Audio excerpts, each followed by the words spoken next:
I'm glad you didn't show the misses. The goal was bad enough. If you'd seen the misses, it really was awful.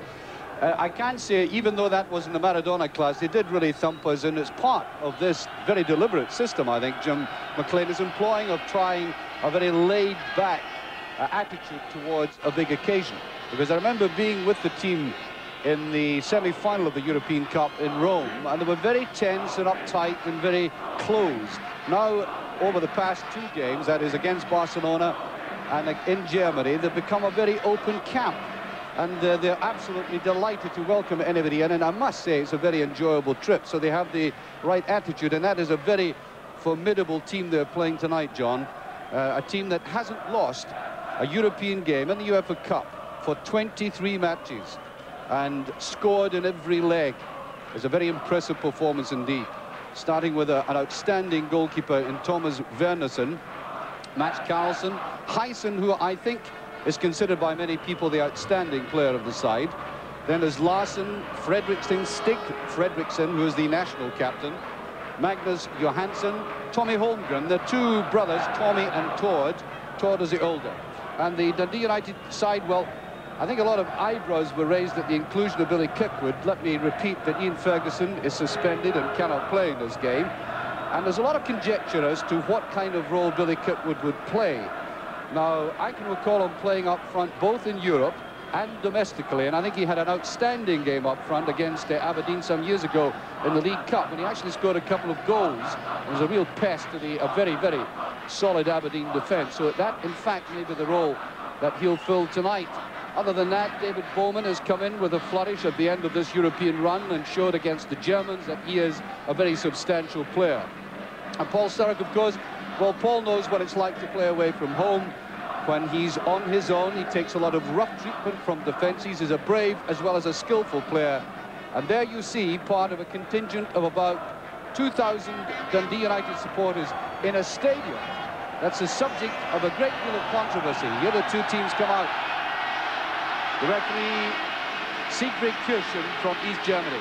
I was saying about this stadium that it's the subject of a great controversy. They've spent £2 million in pumping concrete below the pitch and in the terraces at either side of the ground, because it was observed at a pop concert to shake and vibrate rather dangerously.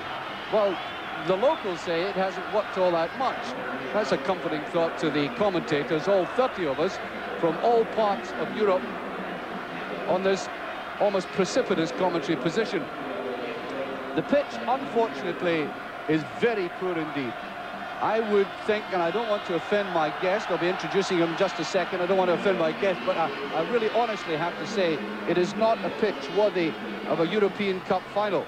I know it's a two-legged affair, but really, I think it's a sort of pitch that United really dislike playing on. It's very bare. That, by the way, is the coach Gunnar Bengtsson of Gothenburg, very successful manager. It isn't the sort of pitch, as I was saying, that Dundee United favour. They like the heavy going to this. It's bare in patches. It looks all right from there, I must confess, but we've been on it for a couple of days. It's very, very bare in significant areas, right down the middle of the field, and it's also very fast and fiery. And Jim McLean will be very fast and fiery out of that dugout tonight. There's little doubt about that. Now, I am absolutely delighted to introduce a man whom I much admired playing both for Glasgow Rangers and Dundee United, one of the most outstanding wingers ever to have been seen in European football, Örjan Persson, and I'm sure many Dundee United followers will remember that name, and indeed the Rangers supporters as well. Örjan, thank you very much for joining us. I take it that as a Swede and coming from this city, you would make Gothenburg strong favourites to win. No, not really. I think United stands a great chance here.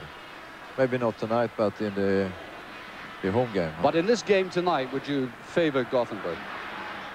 They should be winning at home, but it won't be many goals tonight, I think. Maybe one or... And you fancy an all-out attack by Gothenburg, or will they be cagey and try to beat United on the break? No, they will try an all-out attack. Definitely. Well, we're about to see if Örjan Persson is right as Dundee United start off in their first ever European Cup final. And at the back, one of the most experienced players of all, David Mary. The very strong wind blowing, as you can see it, from left to right. And indeed holding that back. As Carlsen and Magnus Johansson were watching Eamon Bannon very closely. That is Carlsen. This goalkeeper was once sent off by Brian McGinley after the final whistle for complaining to him. He'd already been booked in a European game against Panathinaikos. Chasing after that Ian Redford, who had that magnificent game against the Germans. Whipped away by Larsson, and that is back by Neri.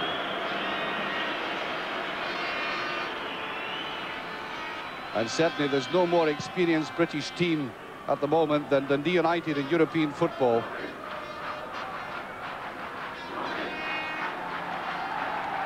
This is United's 77th match in Europe, and only Liverpool, Rangers, Celtic, Leeds and Manchester United have bettered that.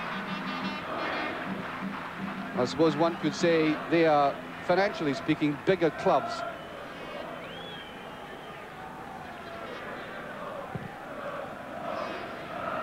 Dundee United defence looking right into the sun. That could certainly be distracting in the earlier parts of the match. Neri. Johansson.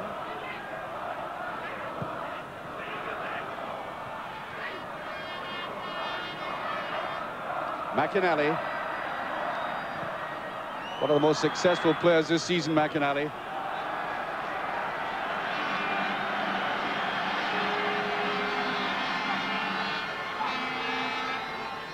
Eamon Bannon way down the side. And Billy Kickwick, I can see, has been in the middle of the field. There's Paul Sturrock. Neat little turn, there's Bannon. Well, that's a very good ball indeed.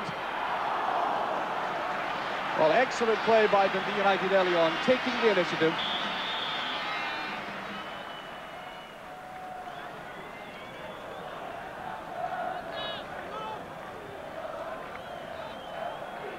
I think Mr. McLean has made it perfectly clear that he would consider one of the most important aspects of this game tonight is scoring a goal here. I think even if they were beaten by the one goal and scored themselves, he would settle for that. Well, already Johansson's been getting a lot of the ball on the right. John Holt.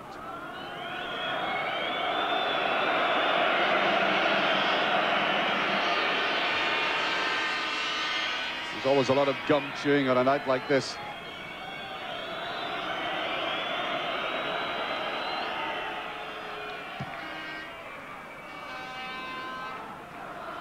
Absolutely beautiful evening for football.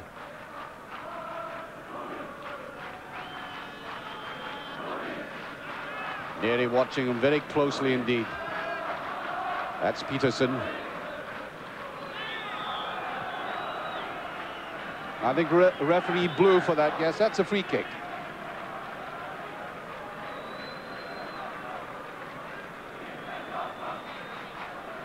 Well, the last time I saw Gothenburg, they were extremely good at these set positions, and there was no touch. It goes right through.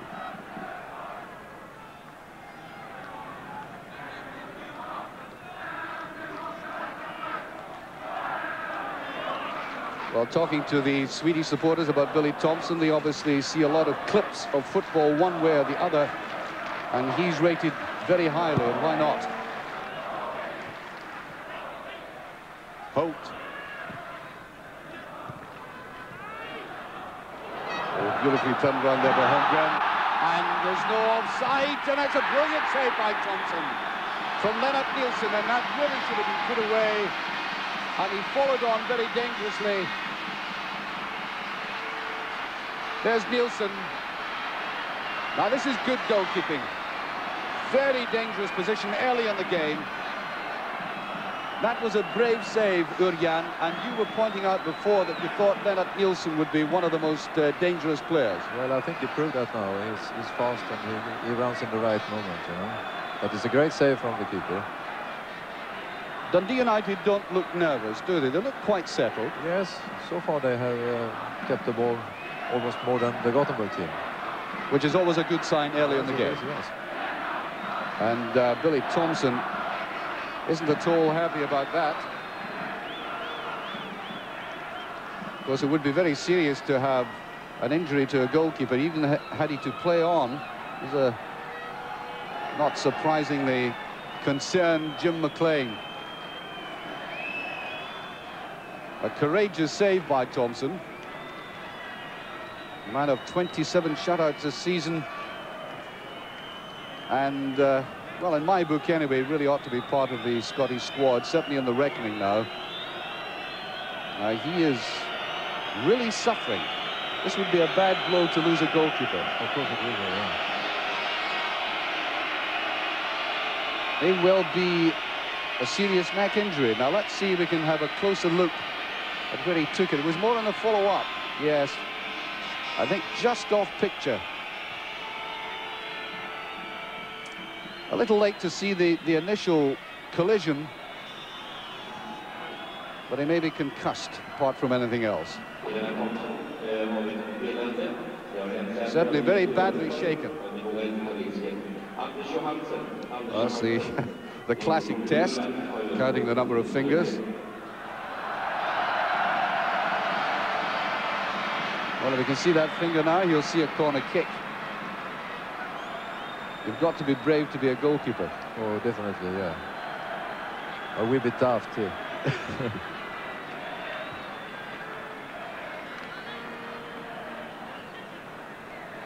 And glad to say that the goalkeeper, Billy Thompson, has at least partially recovered.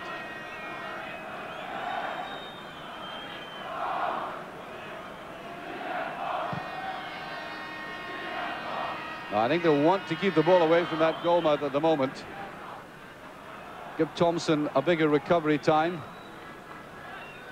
It's Redford who's playing up front along with Sturrock. Bowman is away wide on the right. Billy Kickwood's in the middle of the field, along with McInally.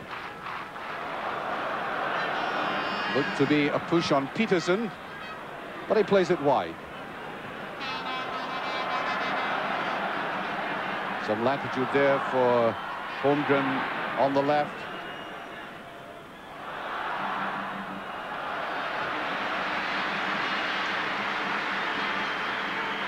That's number 8, Michael Anderson. I wonder if St Mirren supporters remember him scoring a dramatic late goal for Hammarby at Love Street. Superb player, and there is Thompson, and he looks okay.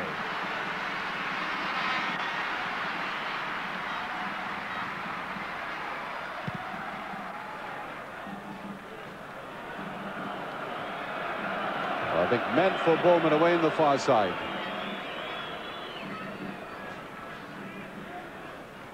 Hasn't really seen much of the play yet.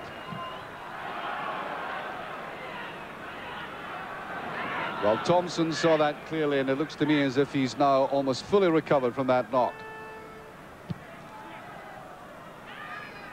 Redford. This side are beginning to tick over in midfield. But that won't bother that goalkeeper, a shot like that.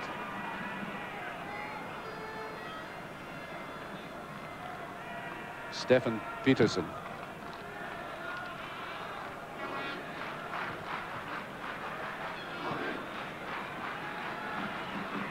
Gothenburg picking it up well in midfield and taken well by Morris Malpas. Great relief that he was able to play tonight. That very bad ankle injury had 12 stitches put in it. He'd play. Sturrock on the run, but that will never reach him.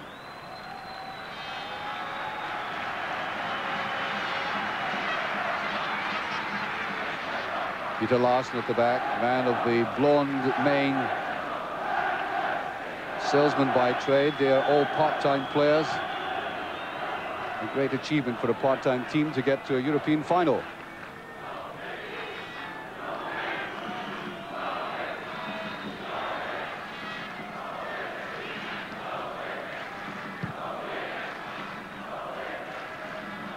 Bannon. Well, Eamon Bannon usually plays, that's Jim McInally, of course, but Bannon plays very well in Europe when he's lying deep. I mean, he really does a lot of excellent defensive work. Nielsen with it. Looked as if they were getting free. Larson comes up, he's looking for the 1-2, and he just misses out on that. And there's Bowman. And every Dundee United player was back in the penalty area, save Redford and Sturrock for that move. And as I said at the start, that man will be bobbing up and down constantly throughout the 90 minutes.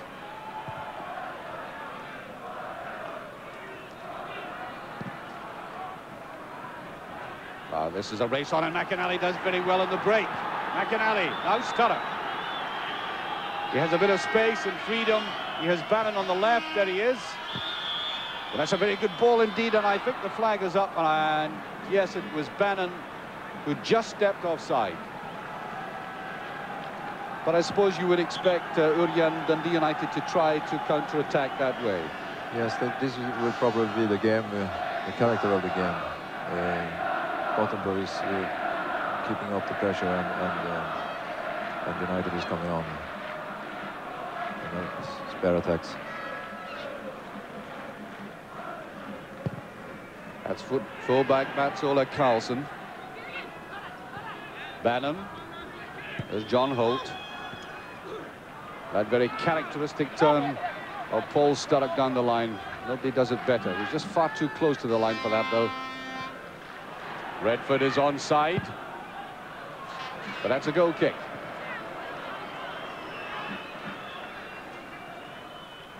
Well, they certainly have had more of the play, Gothenburg, but there hasn't been intense pressure. No, it hasn't, no. But they will be trying and trying, I think. So you suspect they will grow stronger? Well, at least they will try to do that, but they are keeping the game well up, I think, so far, United. Hegarty.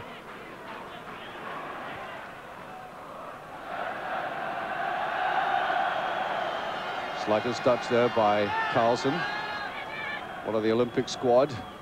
There's Sturrock. Here's McInally there, outnumbered this time. And United typically fighting for every ball.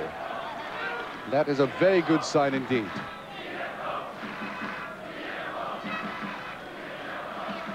I certainly don't want to give the impression that they're overconfident, but and why should anybody contest the fact they really are feeling very confident about tonight and the final over 2 legs. McInally. Hegarty in for the second time. You'll watch John Holt coming forward occasionally like that. That's Holt. He gets a free kick out of it. I thought a little bit harsh, that award. But here's Bannon. No, Sturrock won't get that. I must say, I've been impressed in the past by the physical strength of Gothenburg again. Yes, they are a physical side, and of course they have only been concentrating on this cup, so they've been preparing very well for it. Unlike Dundee United, who have so many other important games to play, not least the Scottish Cup final, a week on Saturday, and here is Neri. Still touching it round with Redford up front now. I think it's gone over. Yes, it has. Throw to Gothenburg.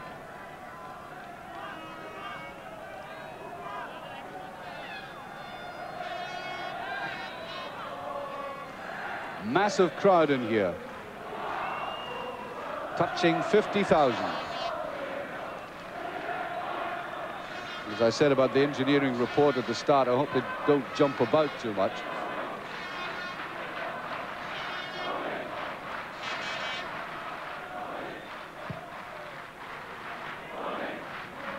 That's Holt behind it.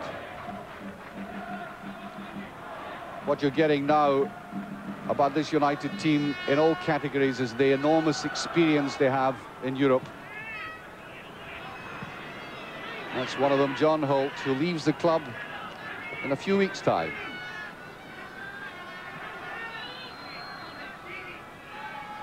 Bannon. Very quickly taken. I looked to be an illegal throw in that, but the referee didn't indicate it. That was Hyson coming forward.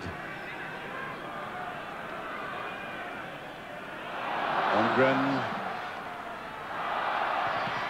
No, didn't have the strength. Picked up by Anderson. Couldn't get it over. Good covering again there by Bowman.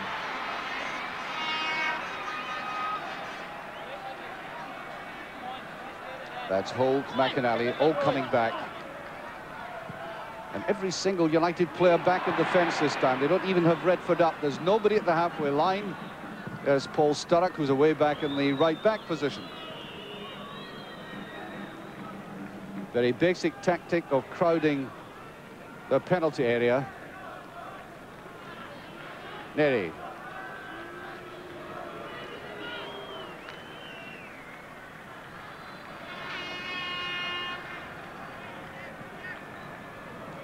Still nothing each.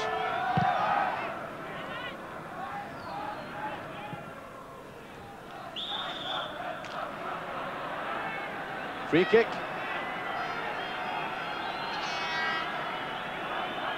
In goes Sturrock.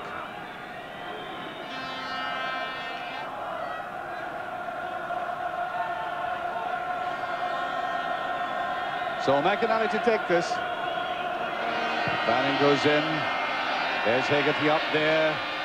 Slight misjudgment, I think, by Hegarty more than anything else. Big man behind him, beside him, Larson.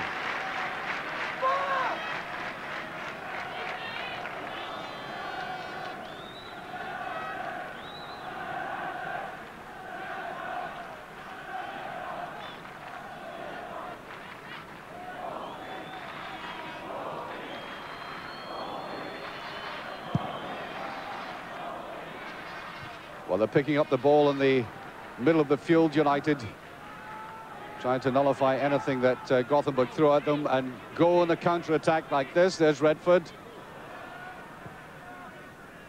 Back to Malpas. Must have been a slight doubt about Malpas's fitness. Jim McLean said he won't be fully match fit, but might just do the job for us. I don't think it's a monumental risk they're taking with them. Mr. Gordon Wallace in action.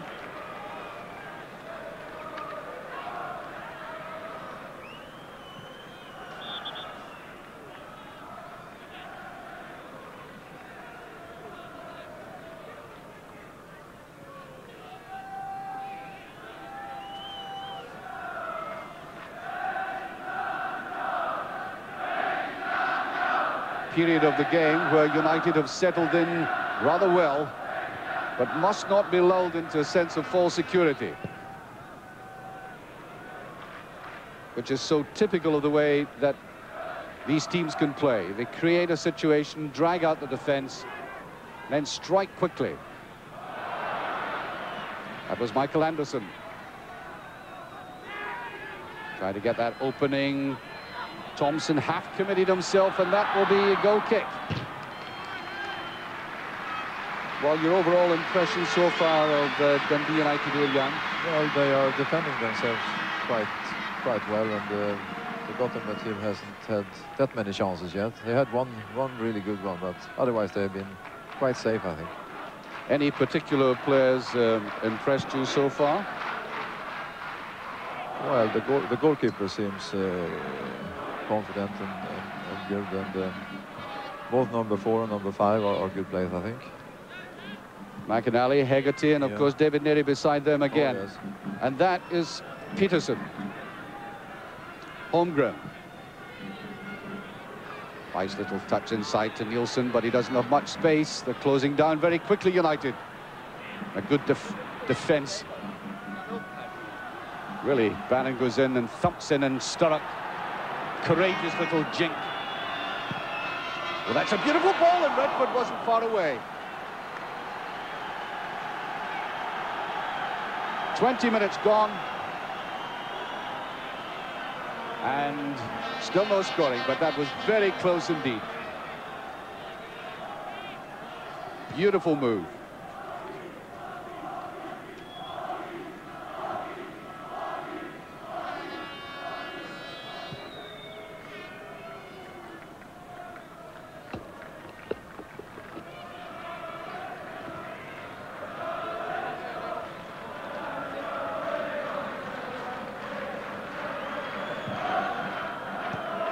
Nice little touch inside, and Gothenburg, nevertheless, are finding it difficult to get beyond that stage and get players into the penalty area.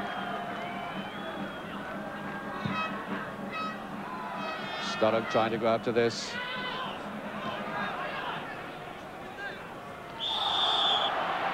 Free kick to United.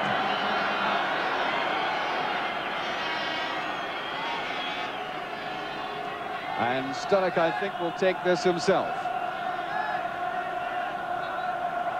Neri stays at the back. Hegarty goes forward. Bannon's there as well. And that was touched out rather nervously, I thought. Nobody picking it up for United on the edge of the box. That's a free kick to Gothenburg. I didn't really expect a spectacular game tonight, again. No, I think it's two teams that are playing almost the same, similar type of game, so it won't be that spectacular. But still, it will be a hard fight, I think. Game has been slightly dour by comparison with one or two of the other performances away from home, but nevertheless, it's effective. Holmgren. And Malpas does very well. Good positioning by Malpas. Redford. McInally. Oh, he's a touch short with that, and he wants to go through with it. Larsson.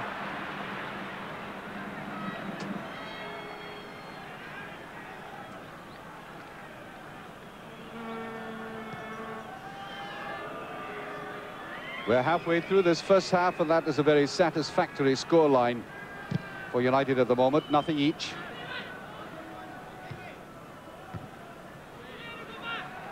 I mentioned the physical nature of Gothenburg. I mean that in the very best sense. They're extremely athletic, very fast and fit.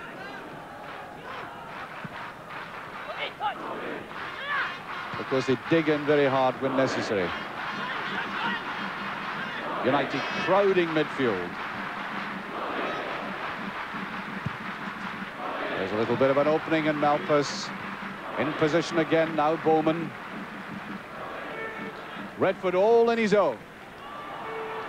Billy Kirkwood comes up, and he wasn't given much time. I think there may have been a deflection, and they closed down on him just a bit too quickly. But another excellent move.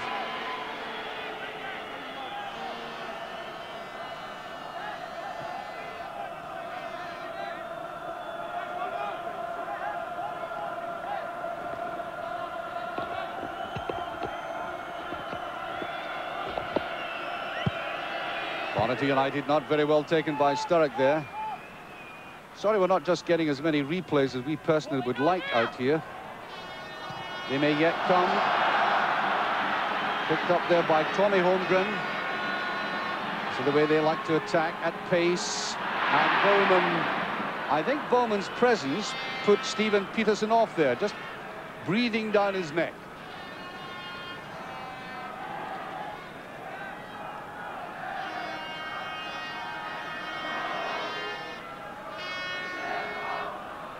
Hard work coming to no avail, and I think that is given to United. Yes, it's a throw to United. Ian Redford doing a lot of valuable holding and touching it to the side, getting other players into the game, and there's Sturrock fighting hard for it, and I think a little too hard. It's a free kick.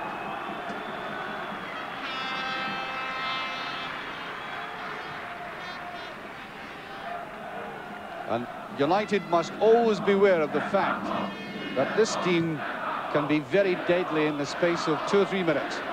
Very proved in European football that they can kill teams off quickly, as they've done to Hamburg and to Barcelona.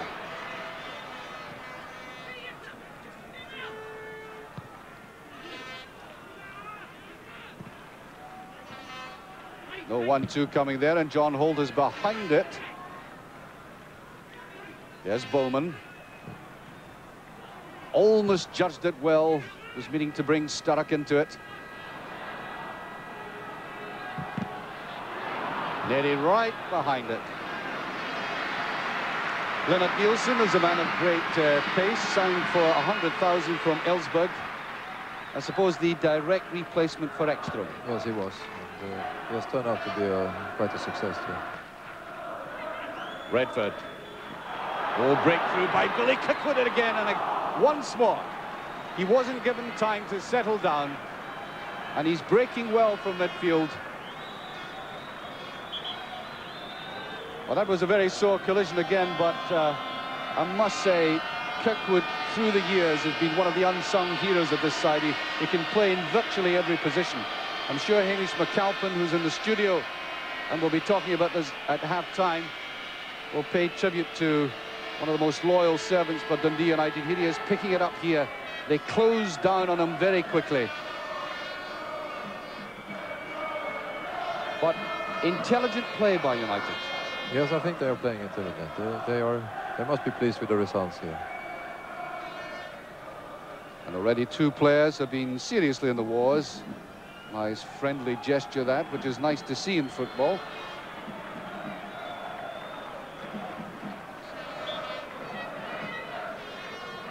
And United, unless the wind drops, will have the distinct advantage in the second half.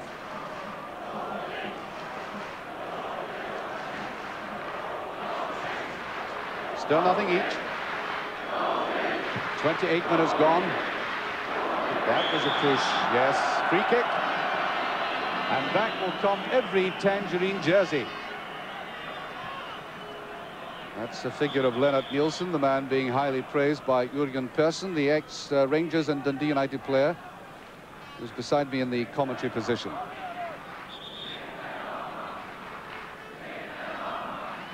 The Holmgrens are there as well as Peterson and Peter Larsson at the back.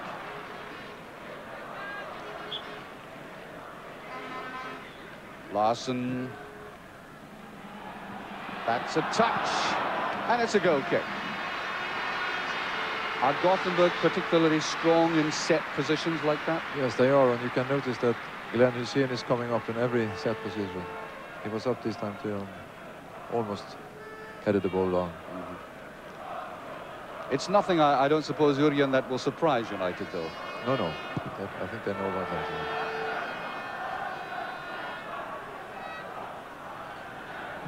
Well, Larsson broke out of that group. His strength doing it, and that's a very careless pass. I think United have closed down on this team very successfully, at least so far. There, Sturrock almost got the break. Picked up, though, by Mats-Ola Karlsson.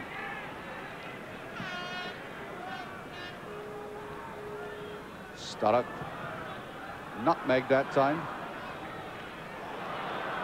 That was good control. And too hard and fast, and it's a goal kick. How would you rate this Gothenburg performance to some of the others in Europe you've seen here so far? I don't think they've been playing that good, but I think we can blame quite a lot on the pitch tonight, because it isn't good, you know, and a lot of passes is going wrong because of the pitch. Yes, well, we did point that out at the start. It's not fitting for a cup final, is it? No, really? it isn't really. It's a pity when you have two great teams. They should have a good pitch to play on. Well, I thought John Holt deserved a free kick out of that. It didn't come. Mighty figure of Larsson at the back.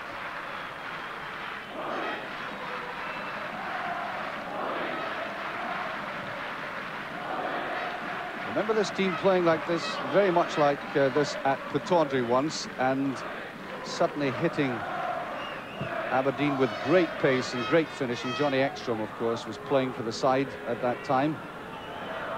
There's the score line. We've gone 30 minutes exactly. And that will do Dundee United players, officials and supporters at this stage.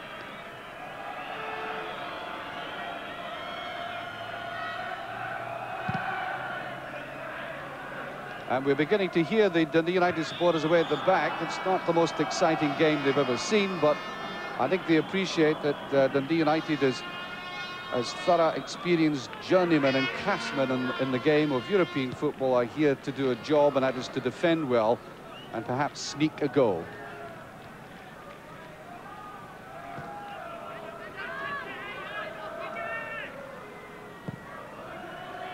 There's Holt.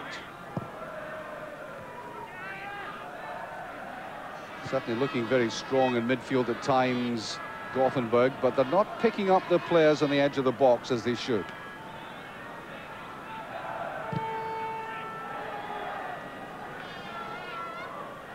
A little bit of pushing and shoving there on the far side. Larsson getting a lot of freedom to pick up the ball in that area. Holt has to get that, and he did. He was really stretched, though. Just for a second, it looked as if Gothenburg had found a little gap.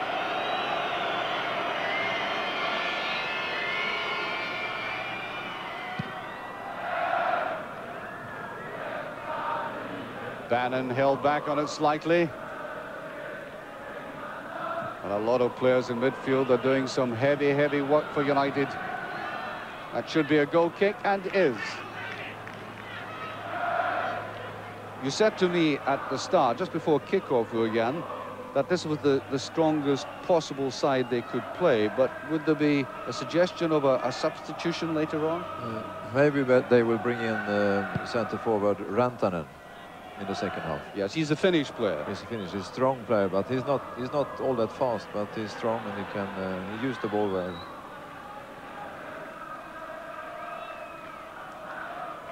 And of course, we wouldn't be at all surprised if United made the substitutions. They have Gallagher, Clark, Bowman, Gordon McLeod, all perfectly capable of coming on and performing well.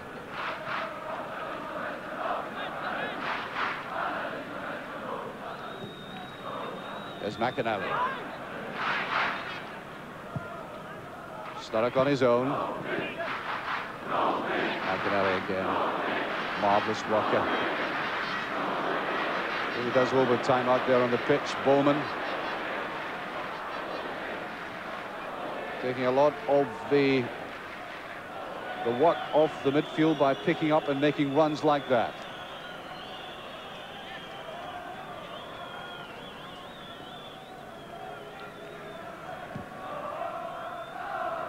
Oh, he backed into Neri. No whistle. Throw to Gothenburg. About 12 minutes to half-time.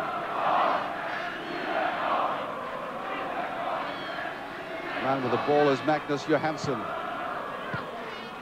Nice little touch round the side. That's Michael Anderson.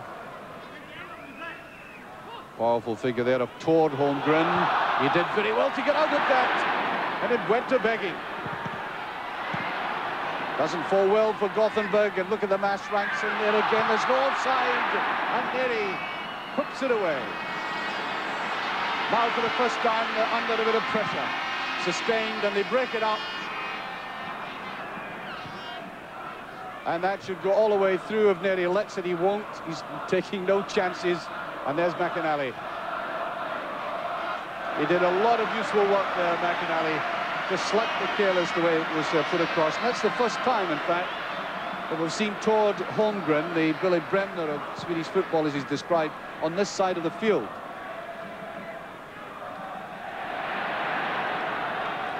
Yes, well, the supporters producing a little derision there at that pass, and that can not be a good sign for a home side.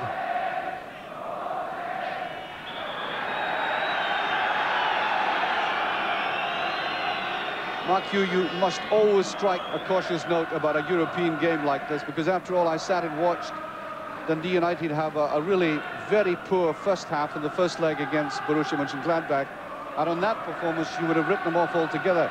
Now here they are in the final, so we mustn't anticipate too much about Gothenburg. They may come strong yet.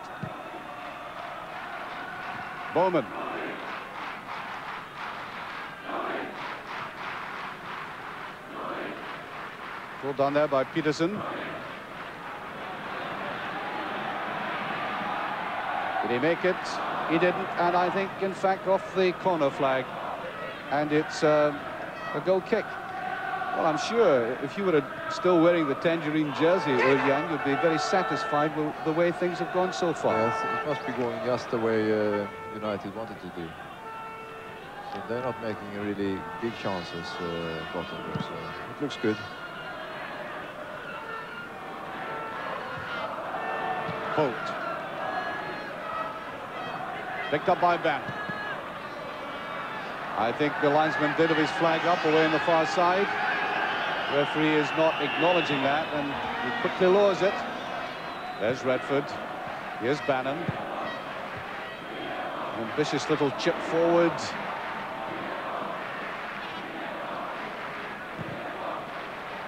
Well, Maurice Malpas keeping his eyes on that. They had to. We had Nielsen perhaps creeping in behind him.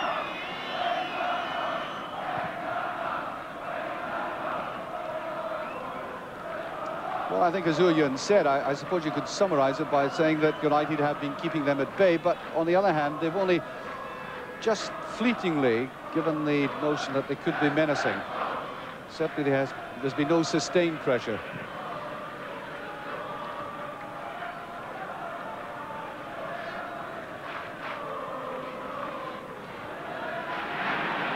Good work by Redford again. The tackling has to be accurate.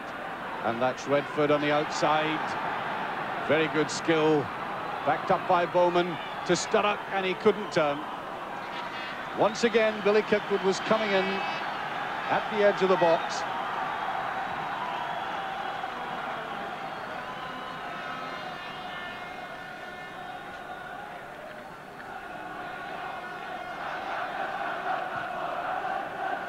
Eight minutes to half-time, still no scoring. Neary, and that will be a free kick. I don't know whether you observed the dust coming up. That very quickly taken. Monaco, good covering by United again. The dust came up as that ball went through, showing how dry the pitch and bare the pitch is on the far side.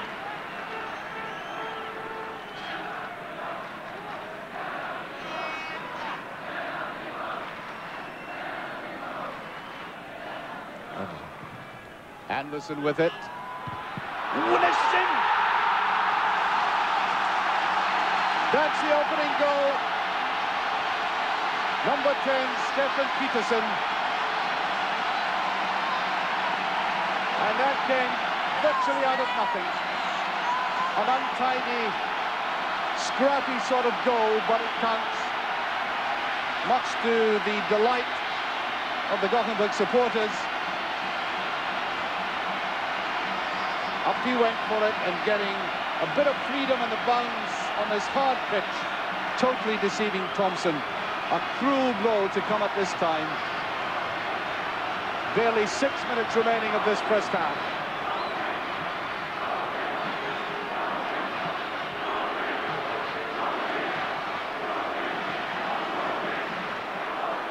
Well, do we blame the pitch for it, Jan? No, I don't think you can blame the pitch for this one, because it was a header, and I think he went in quite well, Peterson, there. I think his commitment was very good, yes. But that was an extraordinary bounce. Well, yes, he was fortunate that he headed it down. You know?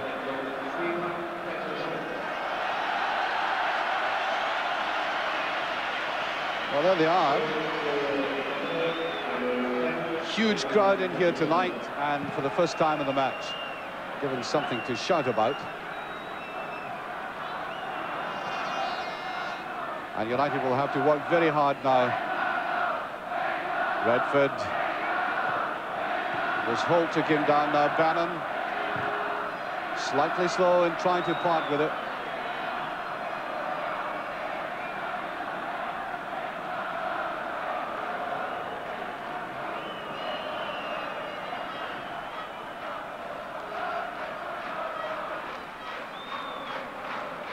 I certainly don't think it will ruffle United unnecessarily. They've come back very well occasionally.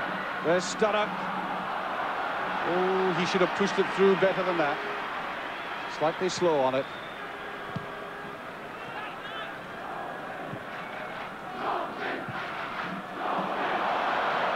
Now they're beginning to play. Johansson.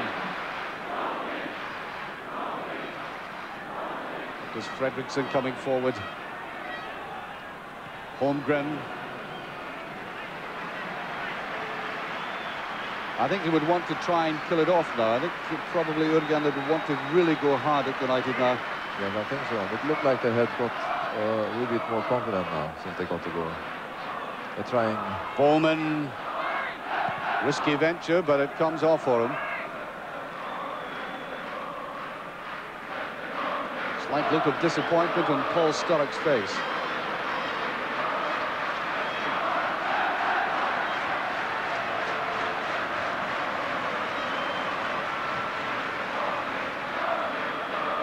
That's Larson. Carlson. Seeing a bit more also of Stephen Pettersson. Oh. That's the first time that Nielsen has been given that freedom in the penalty spot, and Sturrock takes it bravely and cleverly. Away he goes. He's on his own though, trying to wait for Redford to come up inside.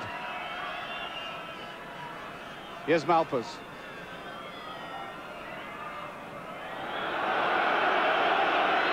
Well, he simply was outnumbered, Paul Sturrock.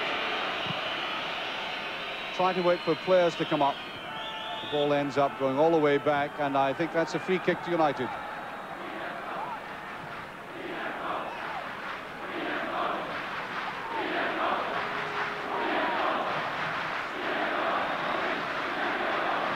Jim McInally to take this. 3 minutes to half time. Sturrock almost getting away with that lovely little movement we've seen so frequently from him. Letting the ball go between his legs and twisting sharply.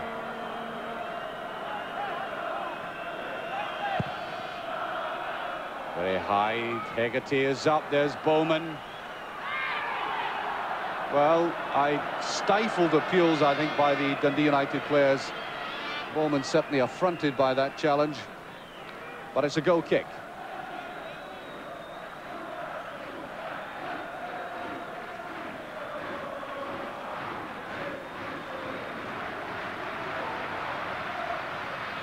Two minutes to half time.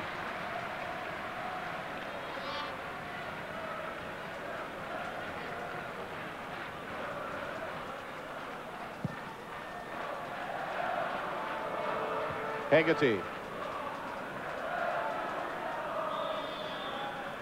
I think a late tackle there, a late challenge by Redford. Free kick.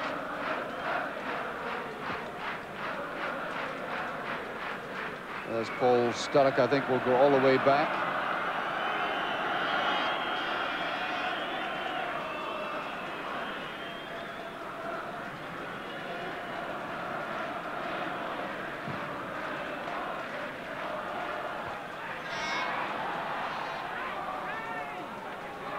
And United must not allow this team to score again. It'll be fatal for them.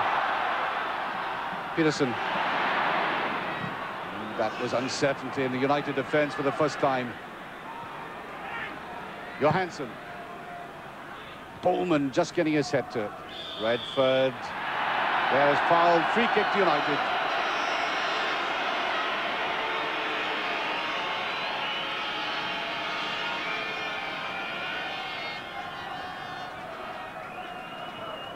Trying to knock it about in midfield now. Get the confidence back. There's Holt.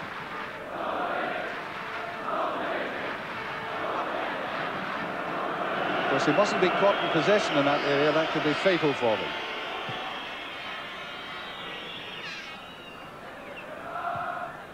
Good jumping again by Bannon.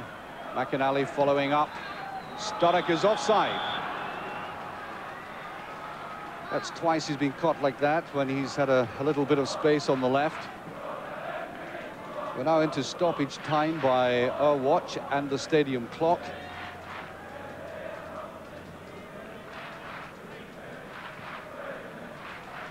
And United were so very near going in with an excellent scoreline, nothing each. 6 minutes or so from the end, and as Ørjan Persson said, a very good challenge by Peterson for the ball, which certainly paid off, aided and abetted by a very hard pitch, I still say.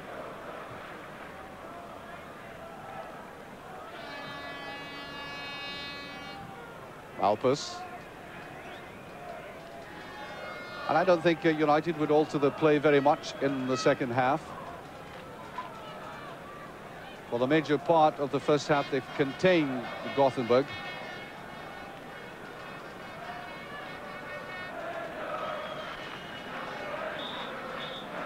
And there goes the half-time whistle, with Gothenburg leading by 1-0.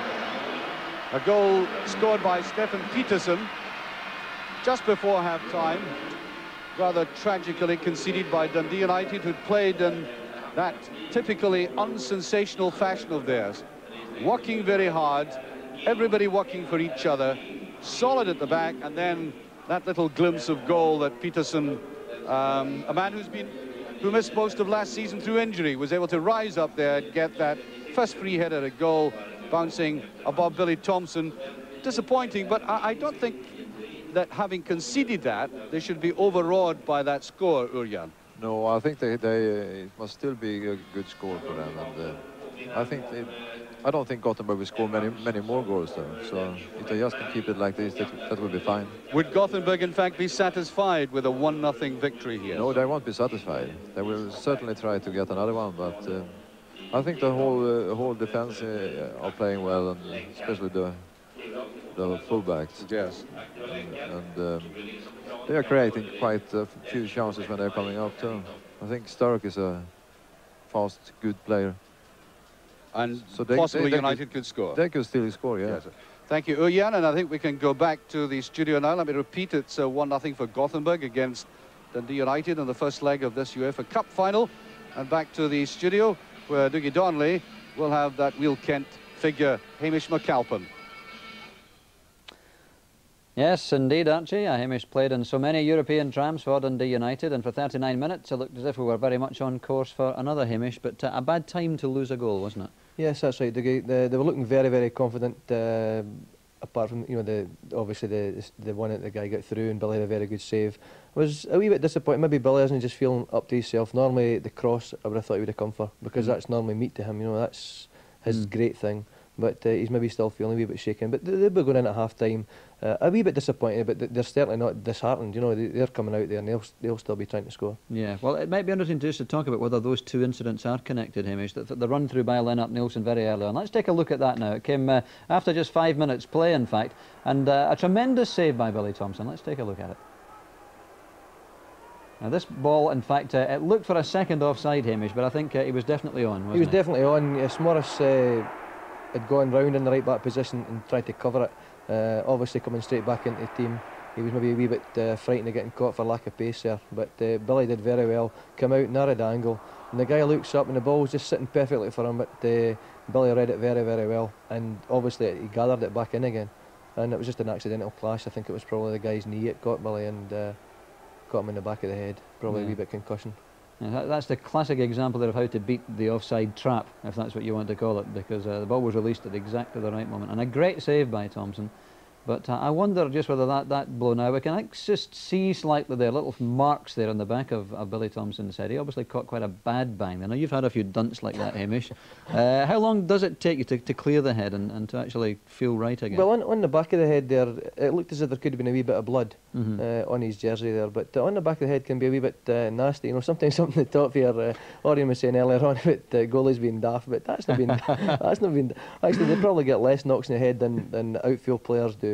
Because obviously clashing the head for headers and whatnot, but it can be pretty sore, and it sometimes can take a wee bit of time to clear the eyes a wee bit, you know. Yes. But, well, let's take a look at the goal then. I wonder just perhaps whether you would fault Billy Thompson, and whether that earlier incident, a little bit of concussion maybe, did play a part. A corner on the left. Gothenburg had threatened a few times, to be fair, in the air. They were getting perhaps some of the better chances with the high ball. And really, I think you'd normally be looking for Billy Thompson to come out for that corner, wouldn't you, Hamish? Yes, well, really, I would have, when I saw him going up in the air, I thought, oh, well, that was, Billy's going to come, and maybe everybody just stood as well. But the guy got above, I think it was John Holt, and headed it down. Everybody says headed the ball down, and it did. It bounced over the top of Billy. He'd started to come, gone back a wee bit on his line, and really looking at it, you're saying it's a bad goal because it's in the middle of the goal. But you've got to give the attacker a bit of credit, because he got a fair bit of power, as you see. I mean, it really hits the ground and bounces up, and that's what he was saying about the ground. I think that would have still bounced up there on the good ground. It was still going up into the net there. Yes, as you say, textbook stuff. That attackers are always told, when you get up to a high ball, head the ball downwards, and it makes it so hard for a keeper when it's coming at your ankles. That's true. You're looking. It's very, very easy to keep your hands up when it's in the air. You can throw your hands, but to get actually down and you're hoping it's going to hit your knees or something hard. Get a little bit lucky. Bounce away. Yeah. Two sides playing very similar styles, Hamish, actually, aren't they?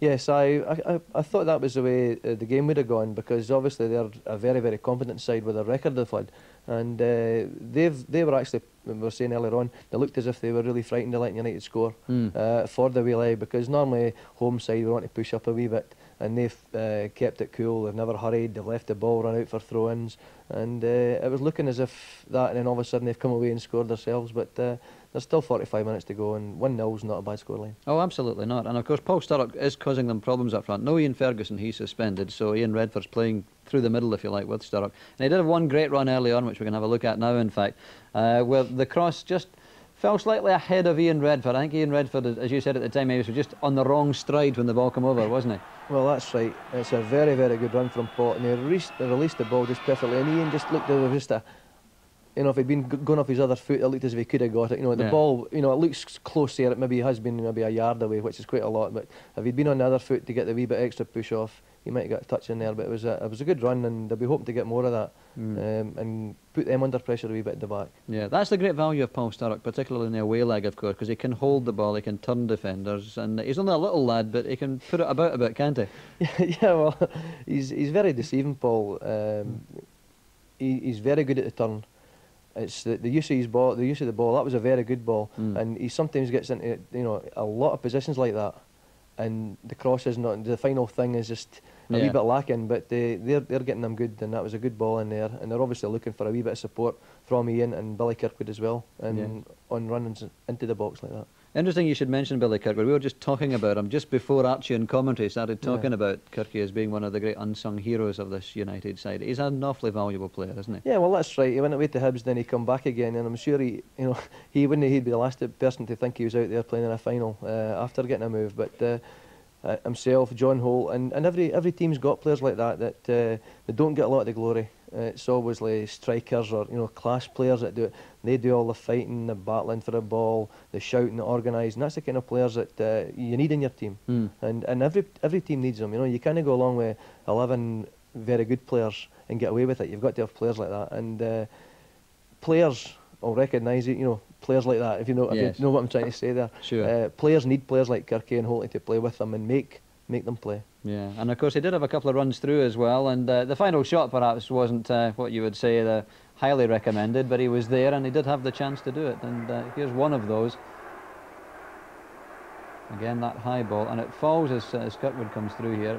Again, a little bobble off the pitch perhaps, I mean, and he didn't meet it just the way we'd want to. That's right, he's coming up with support there, and they're looking for him to do that, and obviously aiming to do that, to come into these inside right, inside left channels, and obviously try and get shots on target. Kirky's shooting left a wee bit to the desired, but he got a corner out of that, which wasn't too bad, but he's going to be in there, and he does make very good runs into the box.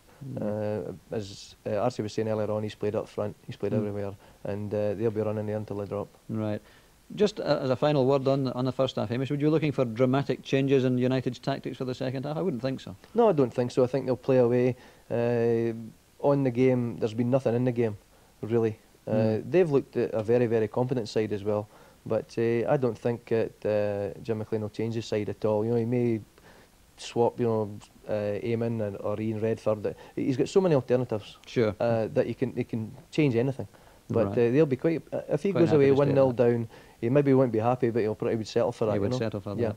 OK, well, we'll be back, obviously, for the second half live in just a few moments, but let me take this opportunity to remind you of a rather splendid sports scene competition, which offers you the chance to win 2 tickets for each of 3 major sporting events coming up over the next few weeks. Scotland against England at Hampden, Scotland against Brazil at Hampden, or the final day of the Bell Scottish Open, which is at Gleneagles this year in July. You can win a couple of tickets to your choice of one of those 3 events in this competition.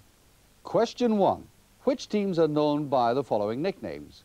Bully Doonhamers, the Spiders. Give me the full club names of these 3 teams nicknamed thus. Bully Doonhamers, the Spiders. Question 2. I want you to name these 3 players. Player A, a Scottish internationalist. Player B, a Scottish internationalist now playing in England. And player C, an under-21 international, now also playing in England. Peter Lorimer with it. It's a good one, and the goalkeeper misplays. Kahuna to back. And it's there. Kenny Dalglish. Well, of course, that was Kenny, but I want you to tell me, A, who were the opposition, and B, what was significant about that Kenny goal? The opposition, and what was significant about the goal Kenny scored?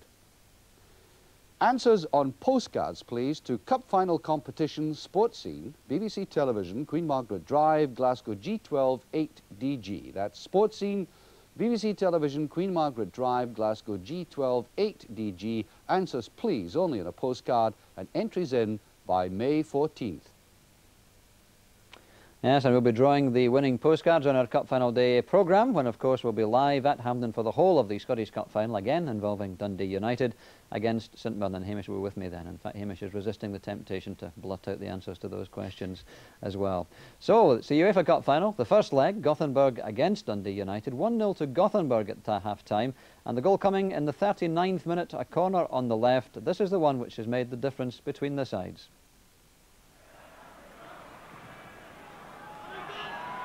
They're big lads, Hamish. That's one thing perhaps we haven't mentioned so far, that there's always going to be a danger in the air from players like that. Yes, all look rather powerfully built there, but that was a very good header again, and they've won a couple of the balls. But I think the wind is obviously affecting the game as well. The ball, we've seen at the other end as well, somebody had an attempted header, and you know, they missed it. So I think the wind is maybe swirling about a wee bit as well. Yeah. Again, let's just stress the pitch. We're not looking for excuses by any means for that goal. It's the same for both sides, but it's disappointing to see a pitch of that poor quality in a European final, isn't it? Yes, that's right, and they're just into their season, so I don't know what they've been doing on it. They had I heard Archie saying they had a rock concert. I don't know, I think the crowd must have been in the pitch as well, having a wee shindig, but it does look really bouncy, and Archie was saying it looks all right on the screens, but he said he was on it, and it is pretty bad. But players have got to go out, they've got to play in these conditions as well. We can't expect good grounds all the time. Yeah. But even at this time of season, our pitches aren't too good. But I'm sure Dundee will be in a better condition when they come here. They'll be watering it, and obviously no hoping for rain. But they'll be we hear stories of potholes filled with sand and such like. And for a goalkeeper in particular, the last thing you need is a pitch like that with the ball's going to take upward bounces as it's coming at you. Yes, that's right. And the balls are when they're playing across the air, the ball is very, very light anyway. And it tends to take more silly wee bounces and whatnot. It's actually a nightmare there, but well, fortunately there's been nothing bouncing in front of anybody at the moment. Well, apart from that one, but it doesn't happen in front of Billy Thompson in the second half. Let's go back in the hope that United can perhaps snatch a goal in the second half and come away with a draw. That would be a marvellous result for them. Let's go back live to the Olevy Stadium in Gothenburg and to Archie McPherson. Thank you very much indeed. I hope it doesn't turn out to be a nightmare. I think Urian beside me, the point we were making about the pitch is, whilst it's the same for both, I don't think it's a kind of pitch that produces the kind of skills that these two teams are capable of. Oh, that's really a pity, because I'm certain they can play a lot better than they have done today. But you can see it when they got the goal, it was a very high bounce. Remarkably high bounce, but... Well, certainly it takes a goalkeeper by surprise when it goes down like that and then up again as we go into the second half. And by the way, I'm sure a lot of Aberdonians experiencing twinges of nostalgia watching the stadium where, of course, Aberdeen won the Cup Winners' Cup under rather different circumstances. It was lashing of rain that night. It's a beautiful evening now. I must say that although I've been abroad with a lot of teams, in travelling with Dundee United recently, you get the feeling that, you know, even though they're behind, they're always capable of fighting back. They certainly will not lose their confidence. I think Hamish was suggesting that at half-time. They'll play, by and large, the same way. Oh, it's touched in, and there is a chance of Billy Thompson, proving that he has recovered. Oh, really excellent save by the goalkeeper that time, and I think he took into account the bounce as well. Wrong footing the Dundee United defence, and swept in, and that was an excellent save.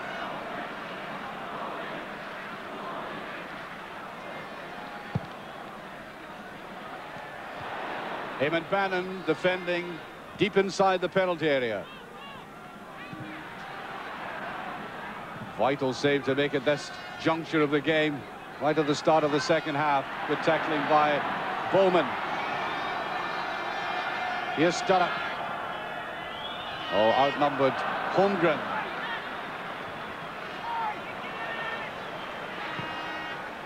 That's Michael Anderson. Now Nielsen.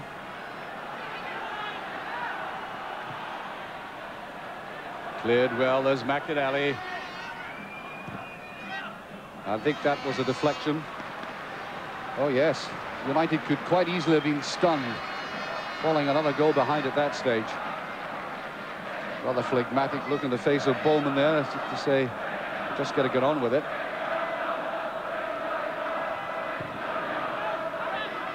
Redford lost sight of it. Bowman is in, fighting hard. Added a great deal of strength to United in midfield. Billy Kirkwood. Redford. Well, that's careless. Nielsen. Anderson.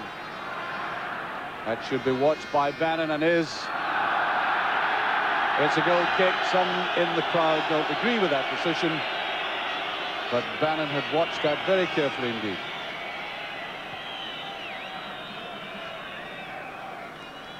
Bannon's defensive qualities in the side are a very significant factor to United. I know he's better known for good long runs and spectacular goals, but over 90 minutes he puts in a lot of defensive work. Redford. They're looking strong. McInally's not there. Holmgren. That's slack, Bowman.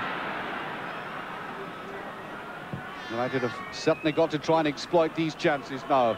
Paul Sturrock. Bannon inside. They're tackling very quickly. That one that time by Carlson.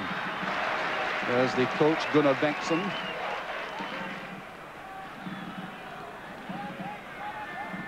Bannon.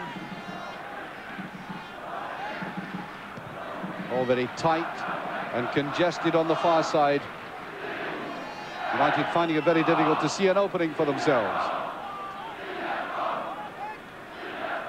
Sturrock and Bannon. Nice little touch by Bowman. And the free kick. Right on the edge of the box.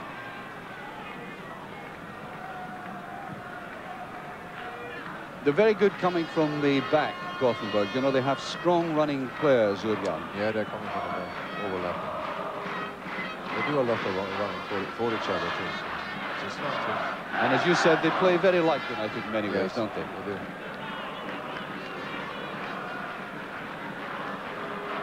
32-year-old Thomas Wernerson hasn't had all that much to do. The jump, though, by Hegarty. Holmgren. Well, they're getting the ball more to that man, Nielsen. One involved in that injury of Billy Thompson's. There's a run by Sturrock. And I think what has been very significant about United over the last 4 games I've seen them in Europe, or indeed even if we go as far back to the game they played in Split against Hajduk, has been their second half ability to change the pace of the game and hit teams at vital moments. Keep our fingers crossed for a repetition of that.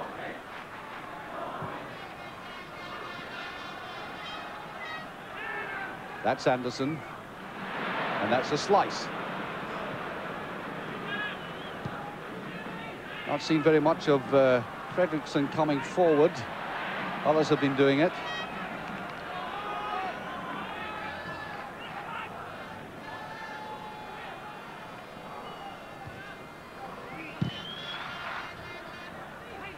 Billy Kirkwood walking away in midfield. Hamish McAlpin paying him the right kind of praise. A lot of players have fed off Billy over the years.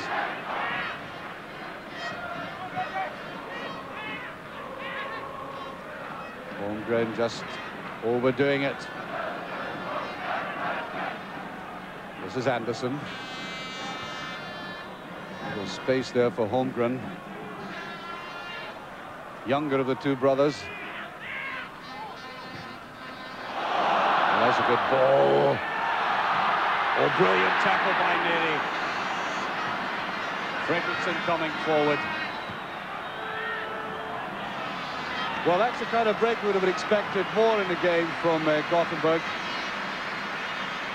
Fredriksson deciding to come forward. Stig Fredriksson, who is the national captain, scored against Hamburg in that famous cup final that they had in winning the UEFA Cup. First Swedish team ever to win a European competition, and Fredriksson was right at the core of the side and his team's success. McInally. Late kind of tackle, and John Holt almost taken on. There's a race. Neri. No, I think he got in there. I think he put him off. I don't think there was a deflection. I think it's a goal kick, but he went with him all the time. I'm sure as a flying winger yourself, Urian, you would appreciate the pace of Neri going back there. Yes, Neri must be a very fast player too, because he was keeping up with Nilsson there, so that was good. They'll have to keep their eyes on Nilsson, though, won't they? Yeah, definitely, yeah.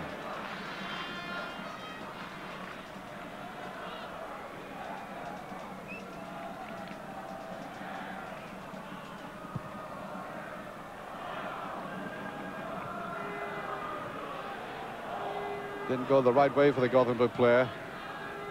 Picked up well by Redford. It's John Holt. Now Sturrock. Oh, dear, oh dear. I don't think that was offside. Most certainly didn't, and I think Mr. McLean is agreeing with that. Not with the decision, with what I've said. That it's as if, to me, as if Paul Sturrock was a yard on. And I think there may be a substitution coming up. A Dundee United substitution.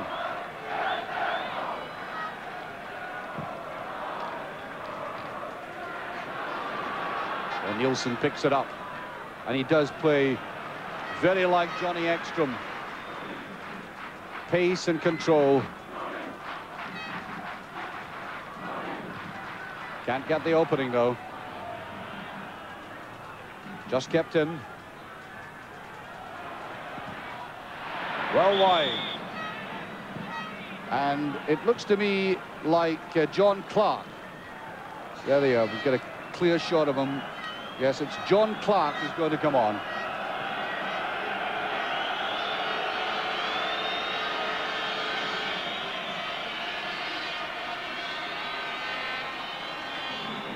Clark comes on.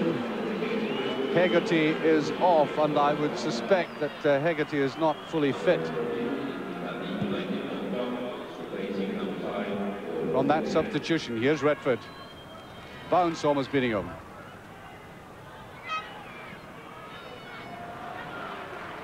Difficult situation for young John Clark to come on here, the boy who scored that amazing headed goal in the new camp. Big lad, he'll match them physically. United feel No inhibitions at putting him on at this stage, but it's a test for him, and there he is. First touch.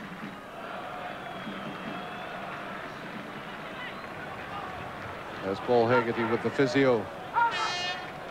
Almost a grief-stricken look on his face there, Paul. I'm sure he's loved to have played on.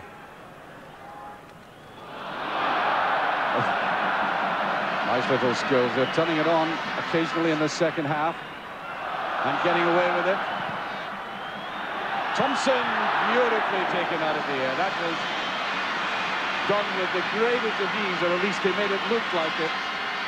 But he was always under pressure, and it's a delight to see a goalkeeper making a save like this. Up he goes, brings it down with a one, then with the other, and surely that should inspire his defence, and especially the young man who stepped onto the pitch a minute ago.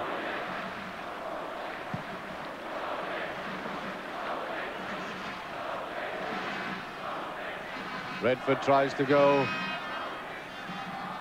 On the other hand, I think it should be pointed out that United themselves, they have given the impression they could get gaps in this defence, but now in the second half, with about almost 12 minutes gone, I think they've really got to try and get a goal, haven't they, Ulga? I think they have to, and they probably will, but it will be difficult, I think. You have confidence that they can? Well, at least they are trying, and that means a lot. Well, pass. I said at the start that the Dundee United manager had made it clear that he didn't really consider that Maurice Malpass was going to be fully match fit, but that he would do a job, and he's doing that.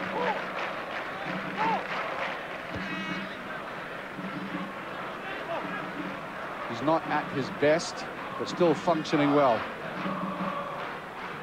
They're winning a lot of tackles in midfield now. There's John Holt. To Bannon.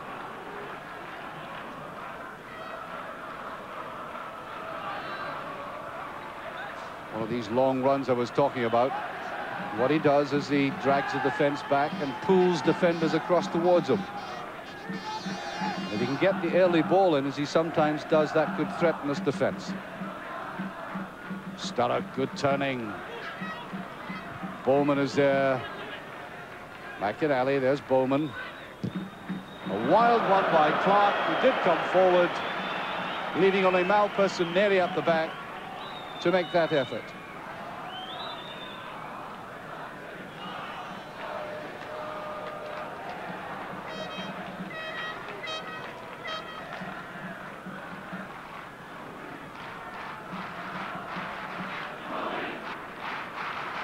Stage in the game, of course, when United might just press forward a little bit. They must not leave gaps at the back.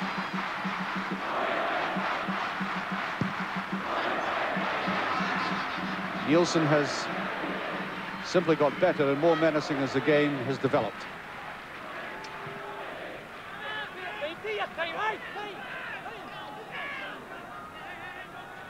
Leaving this to Maurice Malpass. That's the score line. 14 minutes gone in the second half. That's Redford. McInally gone a little too far. Redford, neat ball. Billy Kirkwood in the middle of it again. Bannon. John Holt. And did it go across? The linesman, I think, was indicating, he certainly indicated down to the corner flag here, but the referee just waved play on.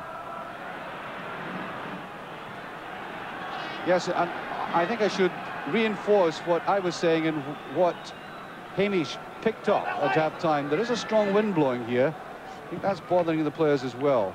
In other words, it's a lovely night, except for good football. McInally.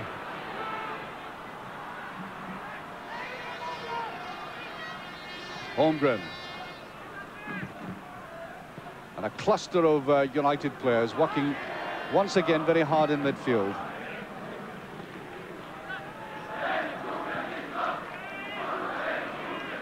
Michael Anderson. Holt watching it carefully. Way by Neary. Bannon. Neary on a run. Getting to the halfway stage, halfway line for the first time in the match. But the pass forward to Paul Sturrock not good enough.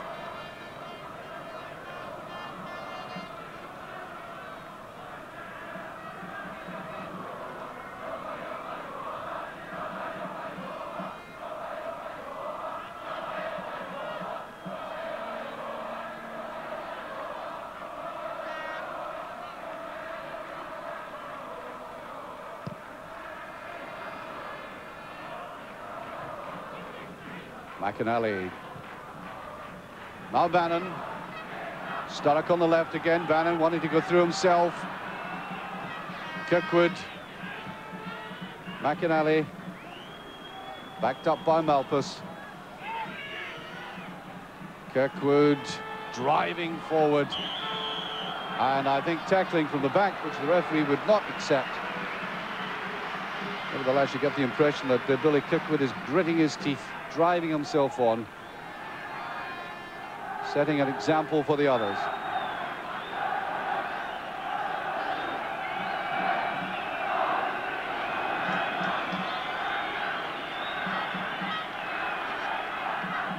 Seems to be a crucial part of the game now. We're approaching 17 minutes into the second half, and one would think now, Urian, that United might in fact just have to settle for 1-0 if they can get away with that. I think they will be quite happy with that. But I don't think Gothenburg will be happy with 1-0. They should go for another one, I think. But they're not attacking as much as they did for a while there. They slow down a bit. I think perhaps they may be wishing to draw United out. That could be the tactic, but I'm not so sure of that. I think they are trying to attack, but United are defending themselves well. And of course, the defending way out of the goal as well. Good tackles in the opponent's half, which is always a good sign. This is Paul Sturrock. A little bit lofted, more lofted than he wanted. Here's Bowman. Redford, brilliantly saved, and that was a magnificent shot. The first clear shot of the match, really. He took it so well. Good work yet again by Bowman. And look at this, on the volley. And that was going in. There's no question about it. Bannon, Clark. Certainly the big man got a touch. Now they've got to be very careful with these balls. Jim McInally. There's McInally, United beginning to play well.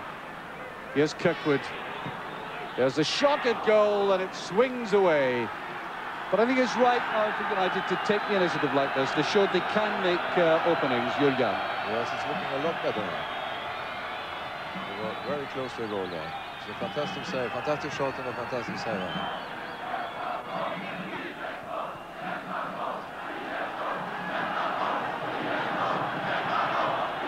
Always does players good to see that, of course. They would have looked at to bust a net. Nevertheless, has brought out an excellent save in the goalkeeper, and I think Redford fouled. Yes, he was. Free kick.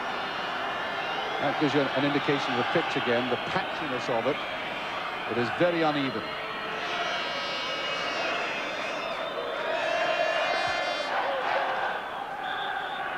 Free kick to United.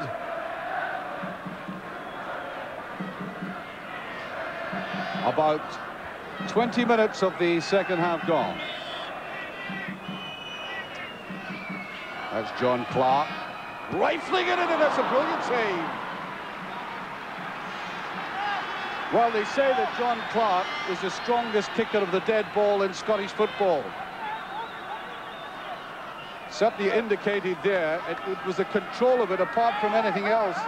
Drilling it in very low, and a brilliant save by the keeper. Sturrock.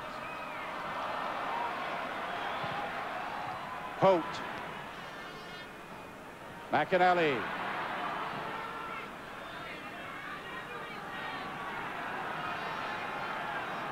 No, I think I would echo what Ørjan Persson is saying. I know that the tactics of Gothenburg have been proved in the past to be very astute, quite ingenious at times, but if they are trying to draw United out a wee bit and to ease the congestion up front, then they're taking major risks.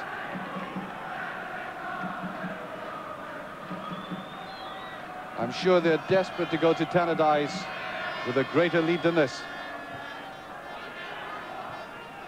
Starrock doesn't get the freedom and flicked back there by Carlson.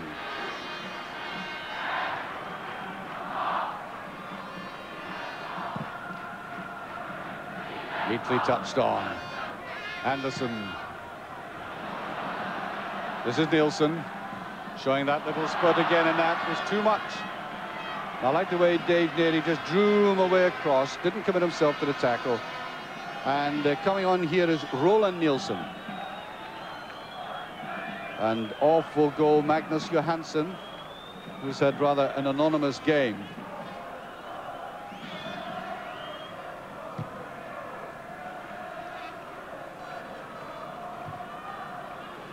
Malpas committing himself for that. Holmgren is there first, and there's John Holt.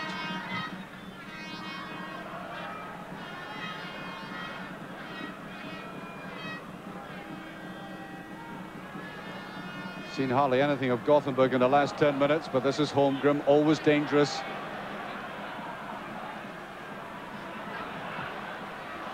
No. Two Holmgrens, they both come from the just inside the Arctic Circle.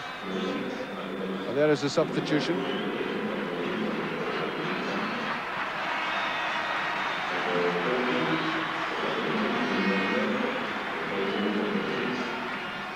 As I said, the two Holmgrens come from just inside the Arctic Circle. That qualifies them as Laplanders. And the Tommy, the one you saw there, started off life as a very useful ice hockey player. Hasn't body checked so far. There's Holt. Playing it round confidently, United. Paul Sturrock. McInally was prepared to make the run on the left, and there he is again. There's Redford. Couldn't quite get the shot in, and that's good play by United, and they are looking rattled at this stage. That small bunch of United supporters, we haven't seen very much of them in this coverage, but they are there behind their team, delighted to see that kind of play. Sturrock, tackle from the back, little harshly. That was Tommy Holmgren, the player I was talking about. Free kick in a good position for United this now. Got the advantage of Clark being in there as well. Flicked away. Holt. That's an excellent clearance. Now, this is dangerous. 3 against 3. The player away in the far side just wasn't in camera shot there, and there's Billy Thompson finishing very weakly indeed.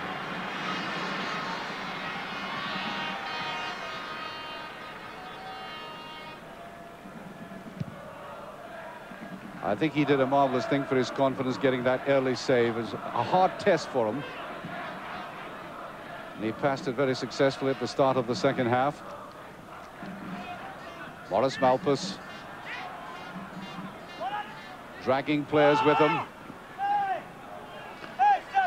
It's a goal kick. A little word of English to the East German referee. Fat chance he has of understanding what was said. For the Gothenburg supporters, I did say about the rock concert that they actually saw the stands shaking. It was Bruce Springsteen who was on, who's perhaps a little noisier than Gothenburg and Dundee United put together.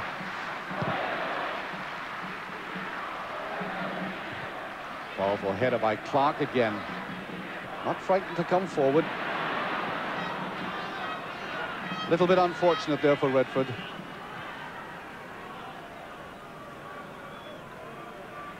"25 minutes gone. It's still 1-0 to Gothenburg. 20 minutes of this first leg of the UEFA Cup final still to play. United trailing, but not disastrously. And indeed they've had, I would think, the better of the second half here again. I think so, yeah. The game has changed really, so they are having the ball a lot more than they did in the first half, so it looks really promising now. Billikik would try to break. There's Holt. It's a bad one. Anderson.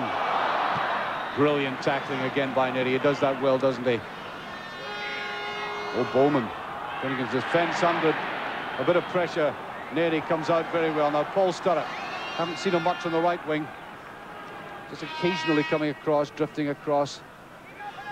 His favourite side is the other one. Still working very hard.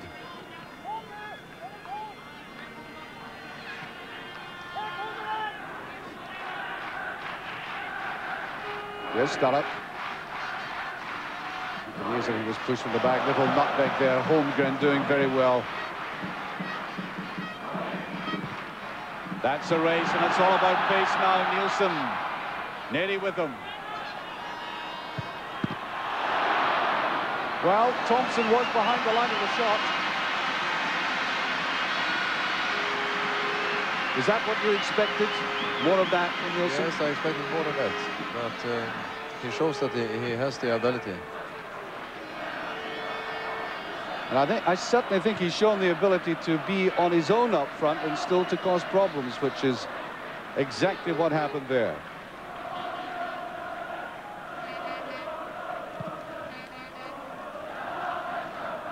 Redford did that superbly well, and surely fouled, yes. He does get his message over, doesn't he?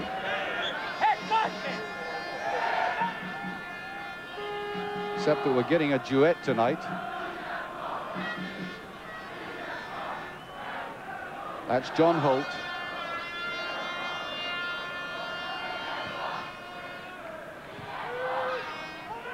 Backing up there by Clark. Oh, a little deflection, but to no advantage to United. I like the way Clark, who has this thundering shot, is wanting to come forward. He's ambitious enough to let fly from way out.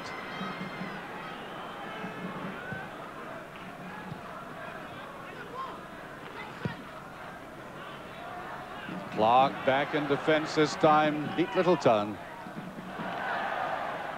Oh, this young lad has learned a lot this season.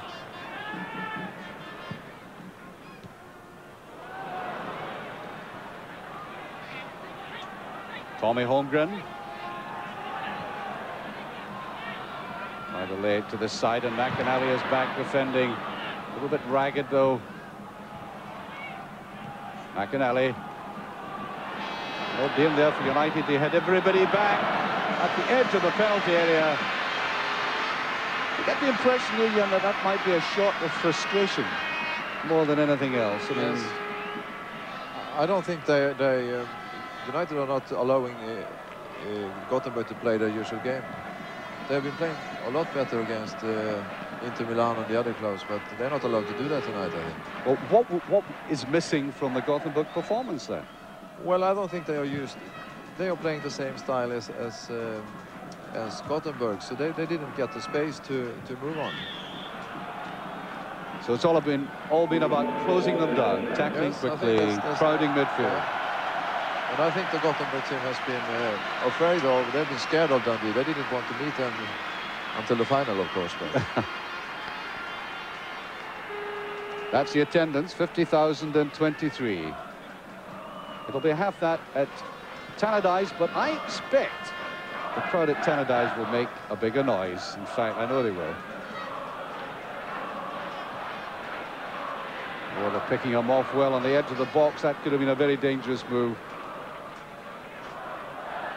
And by our watch, exactly 15 minutes remaining, and United are trailing by 1-0. And they played well in the second half without the little breaks that they needed. Wilson in there again, and Billy Thompson watched it very carefully.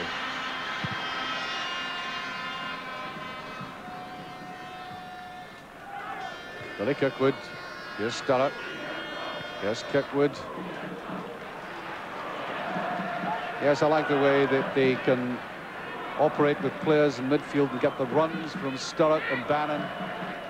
Changing wings occasionally. A lot of hard work going on out there. Finished by good runs. There's Bowman. McInally. Oh, he did brilliantly in that. Outnumbered eventually.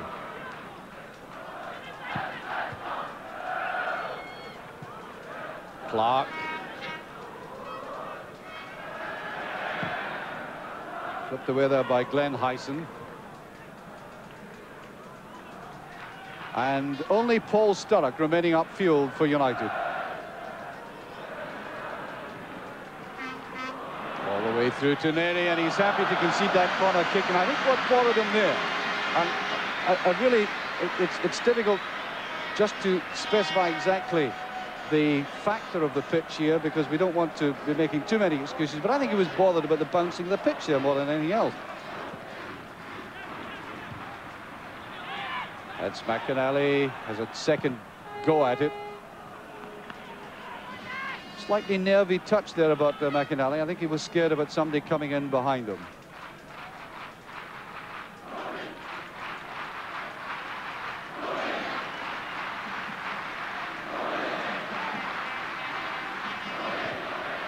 Now that should be Thompson's ball. Oh! Ought to have been.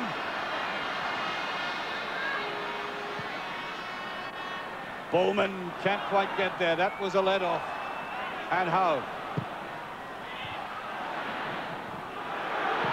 And right off the side of the foot of Peter Larsson, who come forward.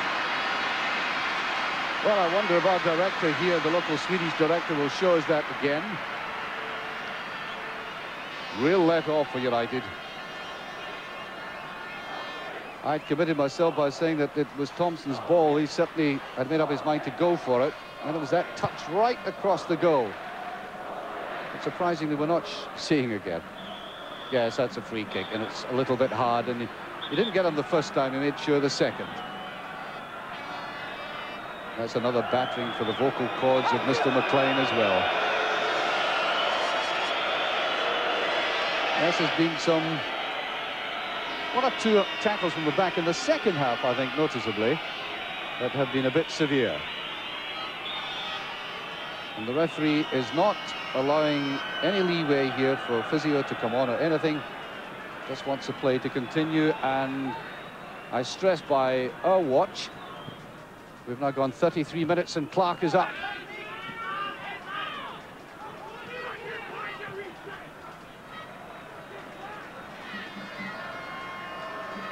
There's a goalkeeper, and I suppose he gets a bonus for that save early in the second half, which meant so much to his side. An instinctive save by Thomas Wernerson.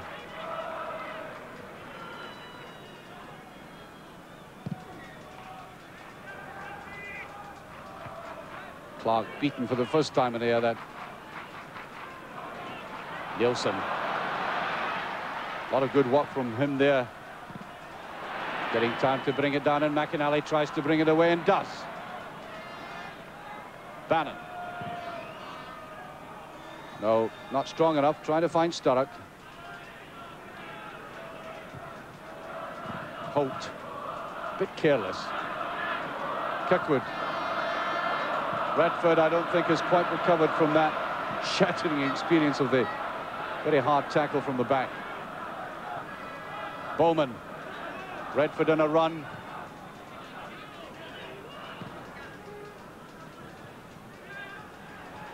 It's well kept in, and Redford is there. McInally held on well, found the gap. Paul Sturrock. Lovely little run again. There's the cross, and he gets a corner.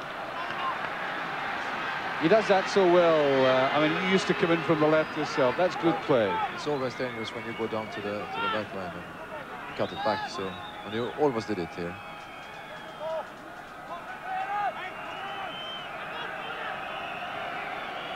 Paul Sturrock with it. lot of curl on there. Bowman tries to go in. And I think Gothenburg get the free kick for the rather awkward way that Bowman tried to go in. Little awkward conversation as well to follow up. Well, this is how the free kick came about. Well, he certainly slipped before he made the contact, but there's little doubt the referee was going to give a free kick in these circumstances.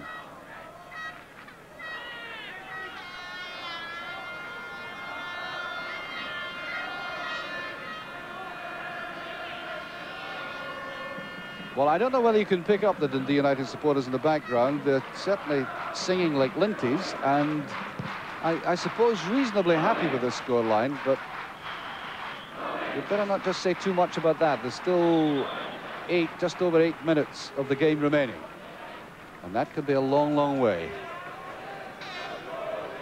Free kick to Gothenburg.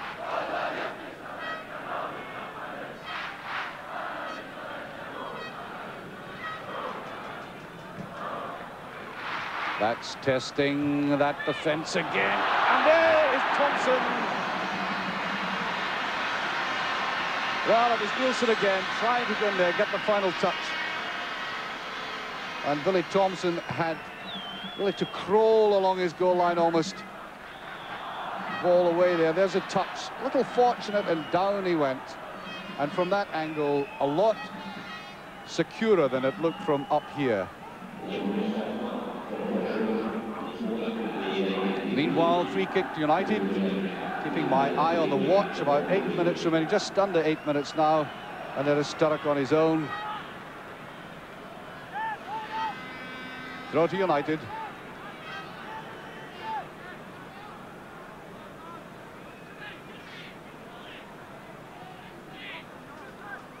That's Jim McInally trying to crowd him out. Here's Sturrock. You'll want people in there. Bowman. No, he hasn't got the pace for that, Bowman. But he fights back well. Safely back by Peter Larsson.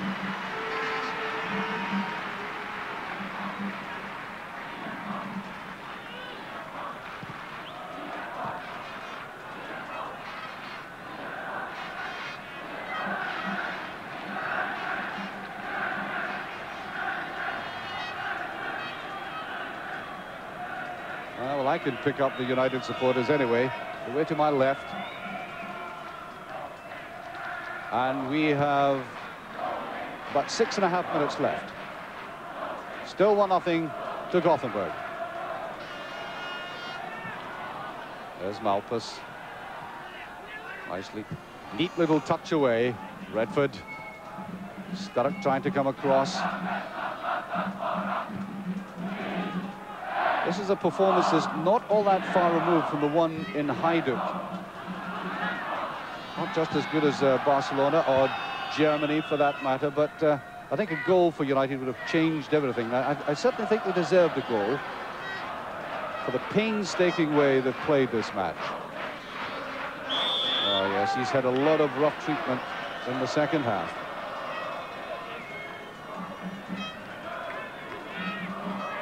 Free kick to United. And big John Clark, boy from Musselburgh. Aptly named place for a big man like John Clark. And here he is. Well, Bannon was waiting handily for that. There he is on the outside, and he doesn't get it cleanly from McInally.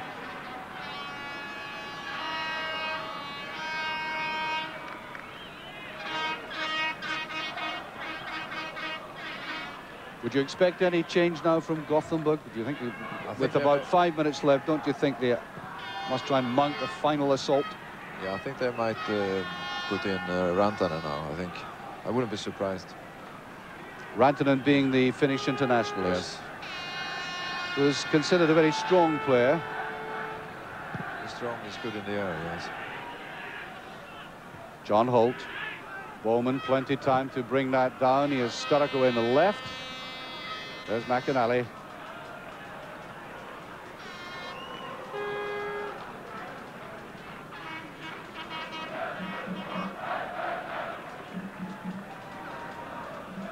lot of good all-round performances by United tonight. Well, I know they're 1 goal down, would have preferred something better than that. When you consider some of the great tackles of that man there, David Neri, good running by Bannon, solid work by Kirkwood.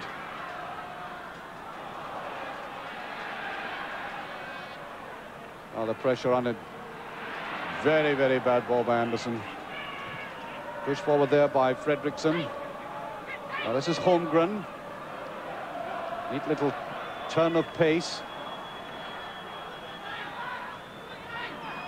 Back come the United players. Bowman sticking to his task well. Here's Redford. Bit of leeway there for Fredriksson. That's a bad ball, and away goes Redford. Getting a little bit of pace here. Certainly Sturrock has it. Sturrock for United. Dragging the defenders with them, and I think he got out of the way of trouble, Paul Sturrock. That might just be caught, and it is by Nielsen. Very fast indeed. Great tackling again by Neri. Solid and reliable, as he virtually always is. Redford. Eamon Bannon and Holt waiting for it there. Terrible blunder by Holt. A good position for Gothenburg. John Clark backing up.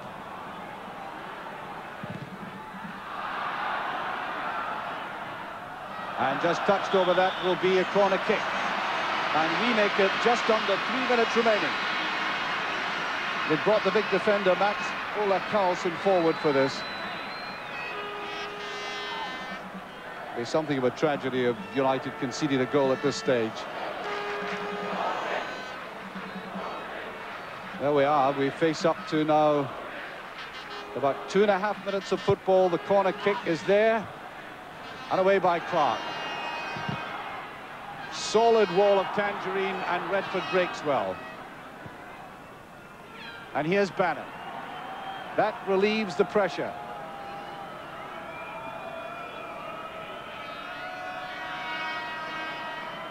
The clock ticking remorselessly and helpfully towards the 90th minute.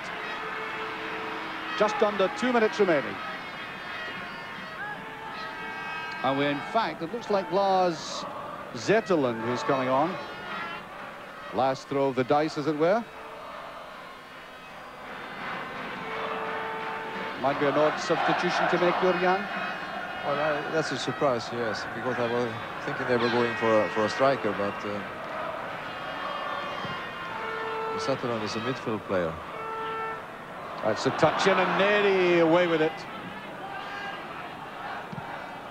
There's a chase on. Paul Sturrock is after this. So is Larsson. Confident enough to do that because he realized Sturrock was all on his own.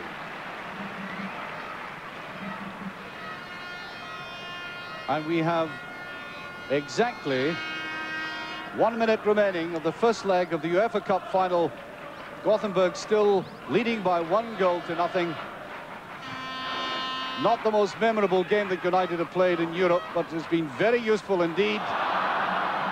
Neri concedes another corner, and as happens so often on these occasions, you've got to eke out the last minute or so of a game under pressure like that. It's a corner kick, and there is that substitution that we anticipated, and Bowman is coming on as Sturrock comes off, and he'll go in as a defender for perhaps the last moment in the game. About 20 seconds remaining by our watch. I hasten to add, now the corner kick, they really must keep this out.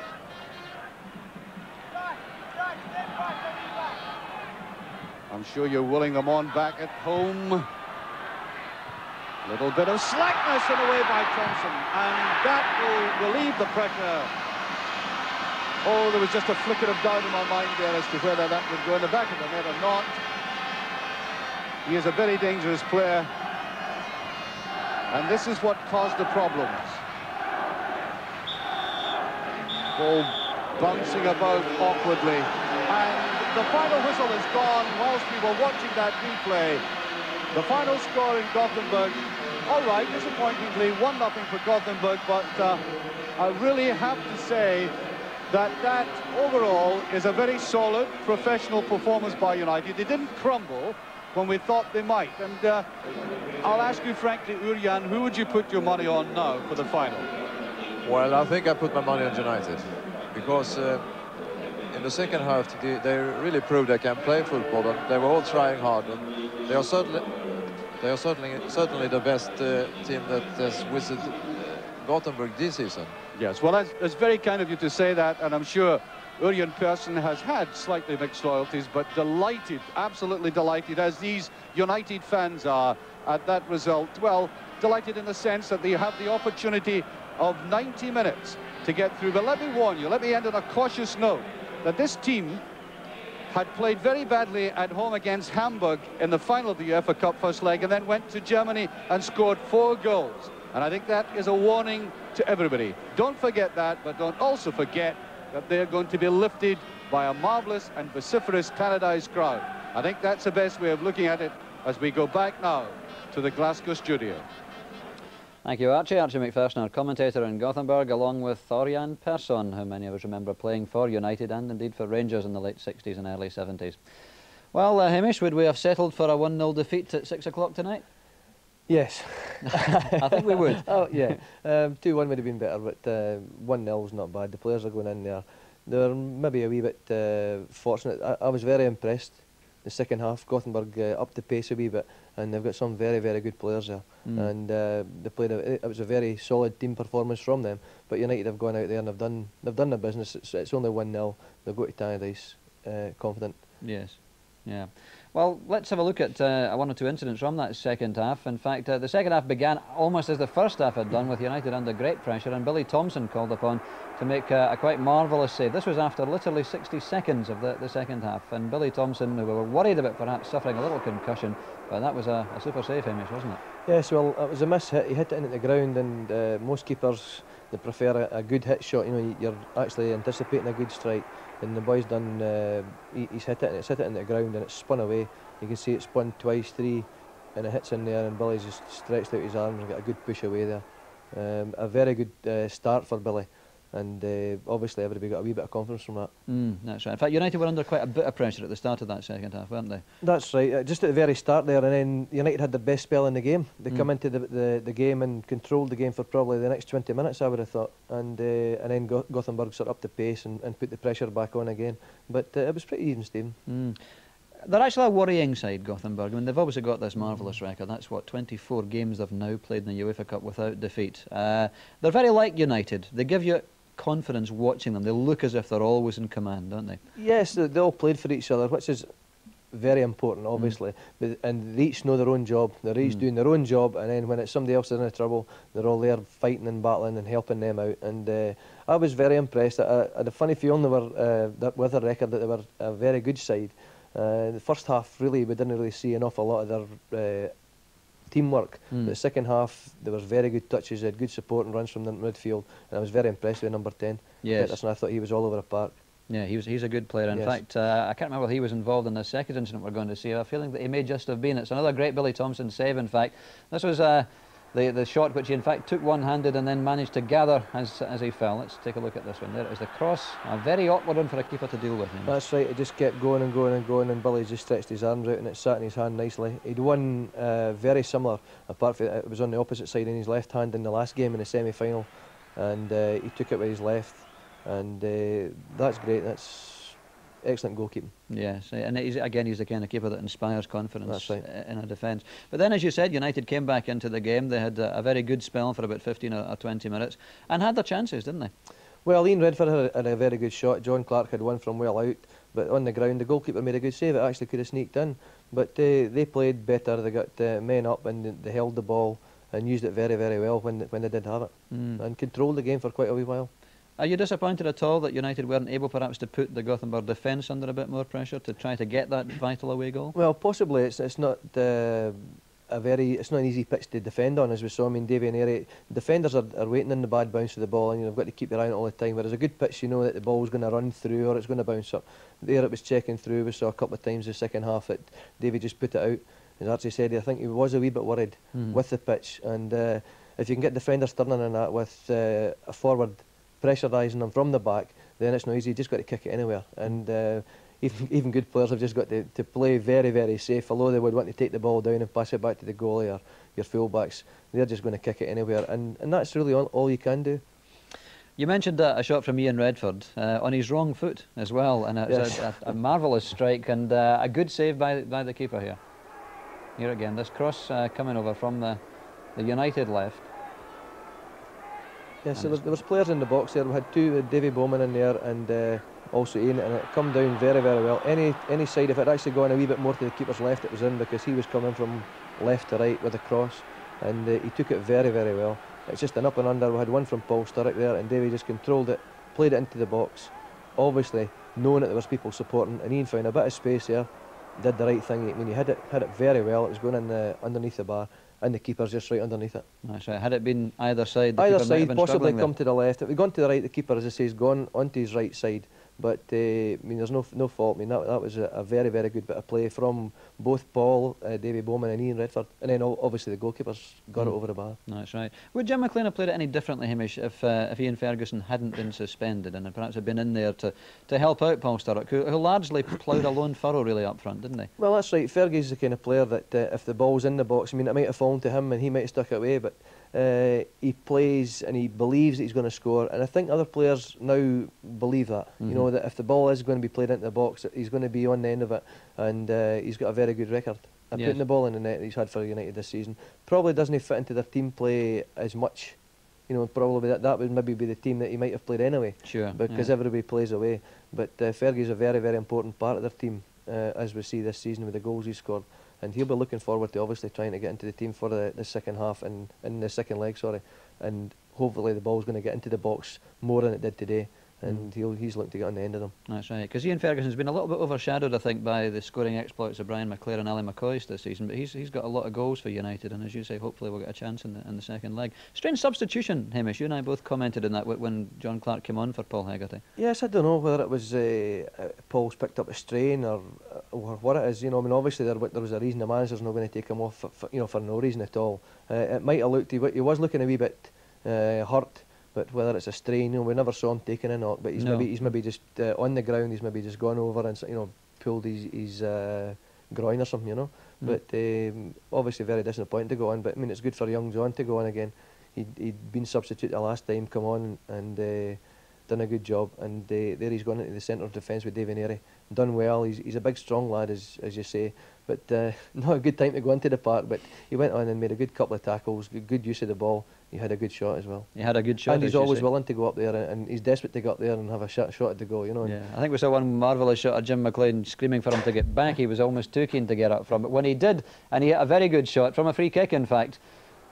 Let's take a look at that now. Archie said he must be one of the most powerful strikers of a dead ball in Scottish football. That's a long way out, and he gets hold of this one very well. And again, a nasty one for a keeper to take, Hamish, isn't it? Because it bounces a couple of times before it gets to him. Three. I actually don't know whether it hit his shoulder or whether he actually pushed it away with his hands. You're probably saying that's a bit ambitious from there, but he did the right thing. It was down on the ground, you know. Goalies didn't like them on the deck.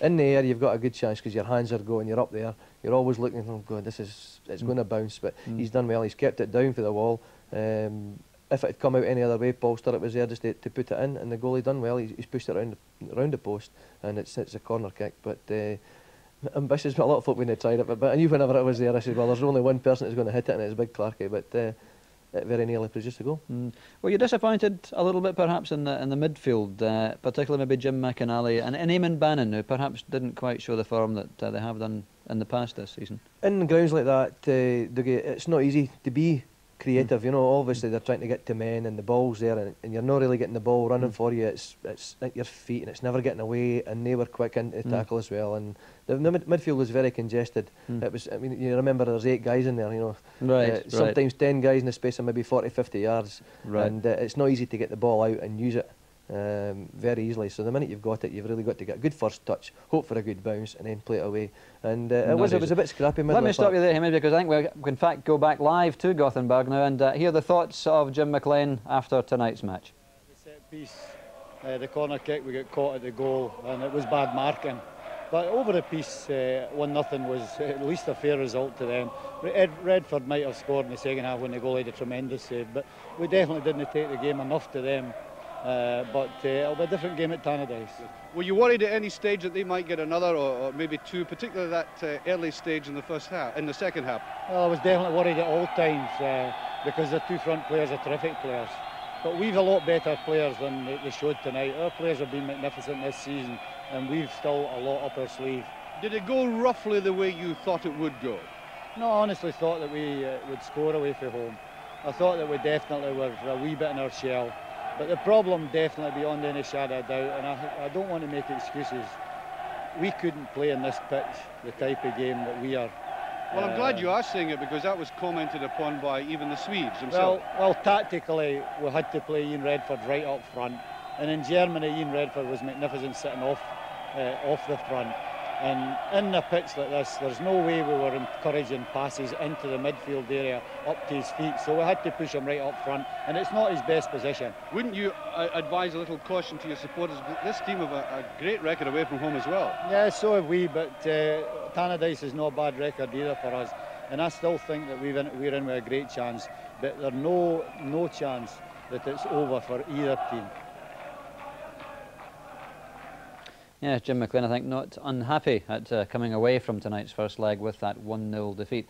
In fact, let's take a look at the record of the two clubs involved in the final, because there's a very interesting corollary, really, here between the respective records in away legs. Now, there's the Gothenburg progress. As you can see, away from home there, they've got a draw, 1 each, against Olomouc. In the second round against Stahl, away from home, again, they've got the draw. In the third round in Belgium, they've managed to win 1-0. And then in the quarter-final, Inter Milan going through in the away goals rule after getting the goal in the San Siro. And then the semi-final, of course, they managed to win. So, in fact, in summary, they've managed to draw 3 and win 2 away from home. So the record away from home is very good indeed. And, Hamish, that's a warning to United, isn't it? Yes, they've got good players, as I say, and they look very capable of scoring. Obviously, the pitch will suit them at Tannadice as well. It'll be a very good surface, I would think, by that time. But they have got a good record, and they're a very, very workmanlike side. Yeah. United's record, of course, at Tannadice, and this is where it gets interesting, having seen how good Gothenburg are away from home. United at home in Europe, there we are, lost only 5 matches in, 21 years of competition, averaging almost exactly 2 goals a game at home. And in fact, in their home ties this season, they haven't conceded a goal, never mind lost a match. They've won 2-0 twice, 3-0, 1-0, and the no-scoring draw against Borussia. So Dundee United's great home record against Gothenburg's very good away record. It's going to be a fascinating second leg. It comes up in a fortnight. Before then, Hamish, they've got the little matter of the Scottish Cup final to look after. Is that a good thing, to have that to occupy the attention? Yeah. You think so? Great. Oh, for players, it's tremendous. You've got to be involved. If you're a football player at all, you want to be involved in big games, and the more big games, the better. The more you can handle it. You know, up to 4 or 5 years, United had struggled. They got into finals, and they were there or thereabouts. But once they've won one, it's just a progression, Dougie. It makes you so confident to get into finals and obviously win them. And they'll be looking for. They've got a game on Saturday. Yeah, of course. So that's got to come along first, and then they've got the final. But they're looking forward to it. Absolutely. Hamish, nice to see you again. We'll look forward to you joining us on Cup Final Day, Dundee United against St Mirren. We'll have live coverage in our special Cup Final Day programme on May the 16th. Meantime, it seems very strange on a Wednesday night to be saying goodbye at 8 o'clock, but we are. But let me remind you that Sports Night at 10:10 tonight will include highlights of the United match, if perhaps you've just come in and missed most of it, as well as Alex Dixon's fight tonight against Fernando Blanco from Livingston. Meantime, from Hamish and myself, goodbye.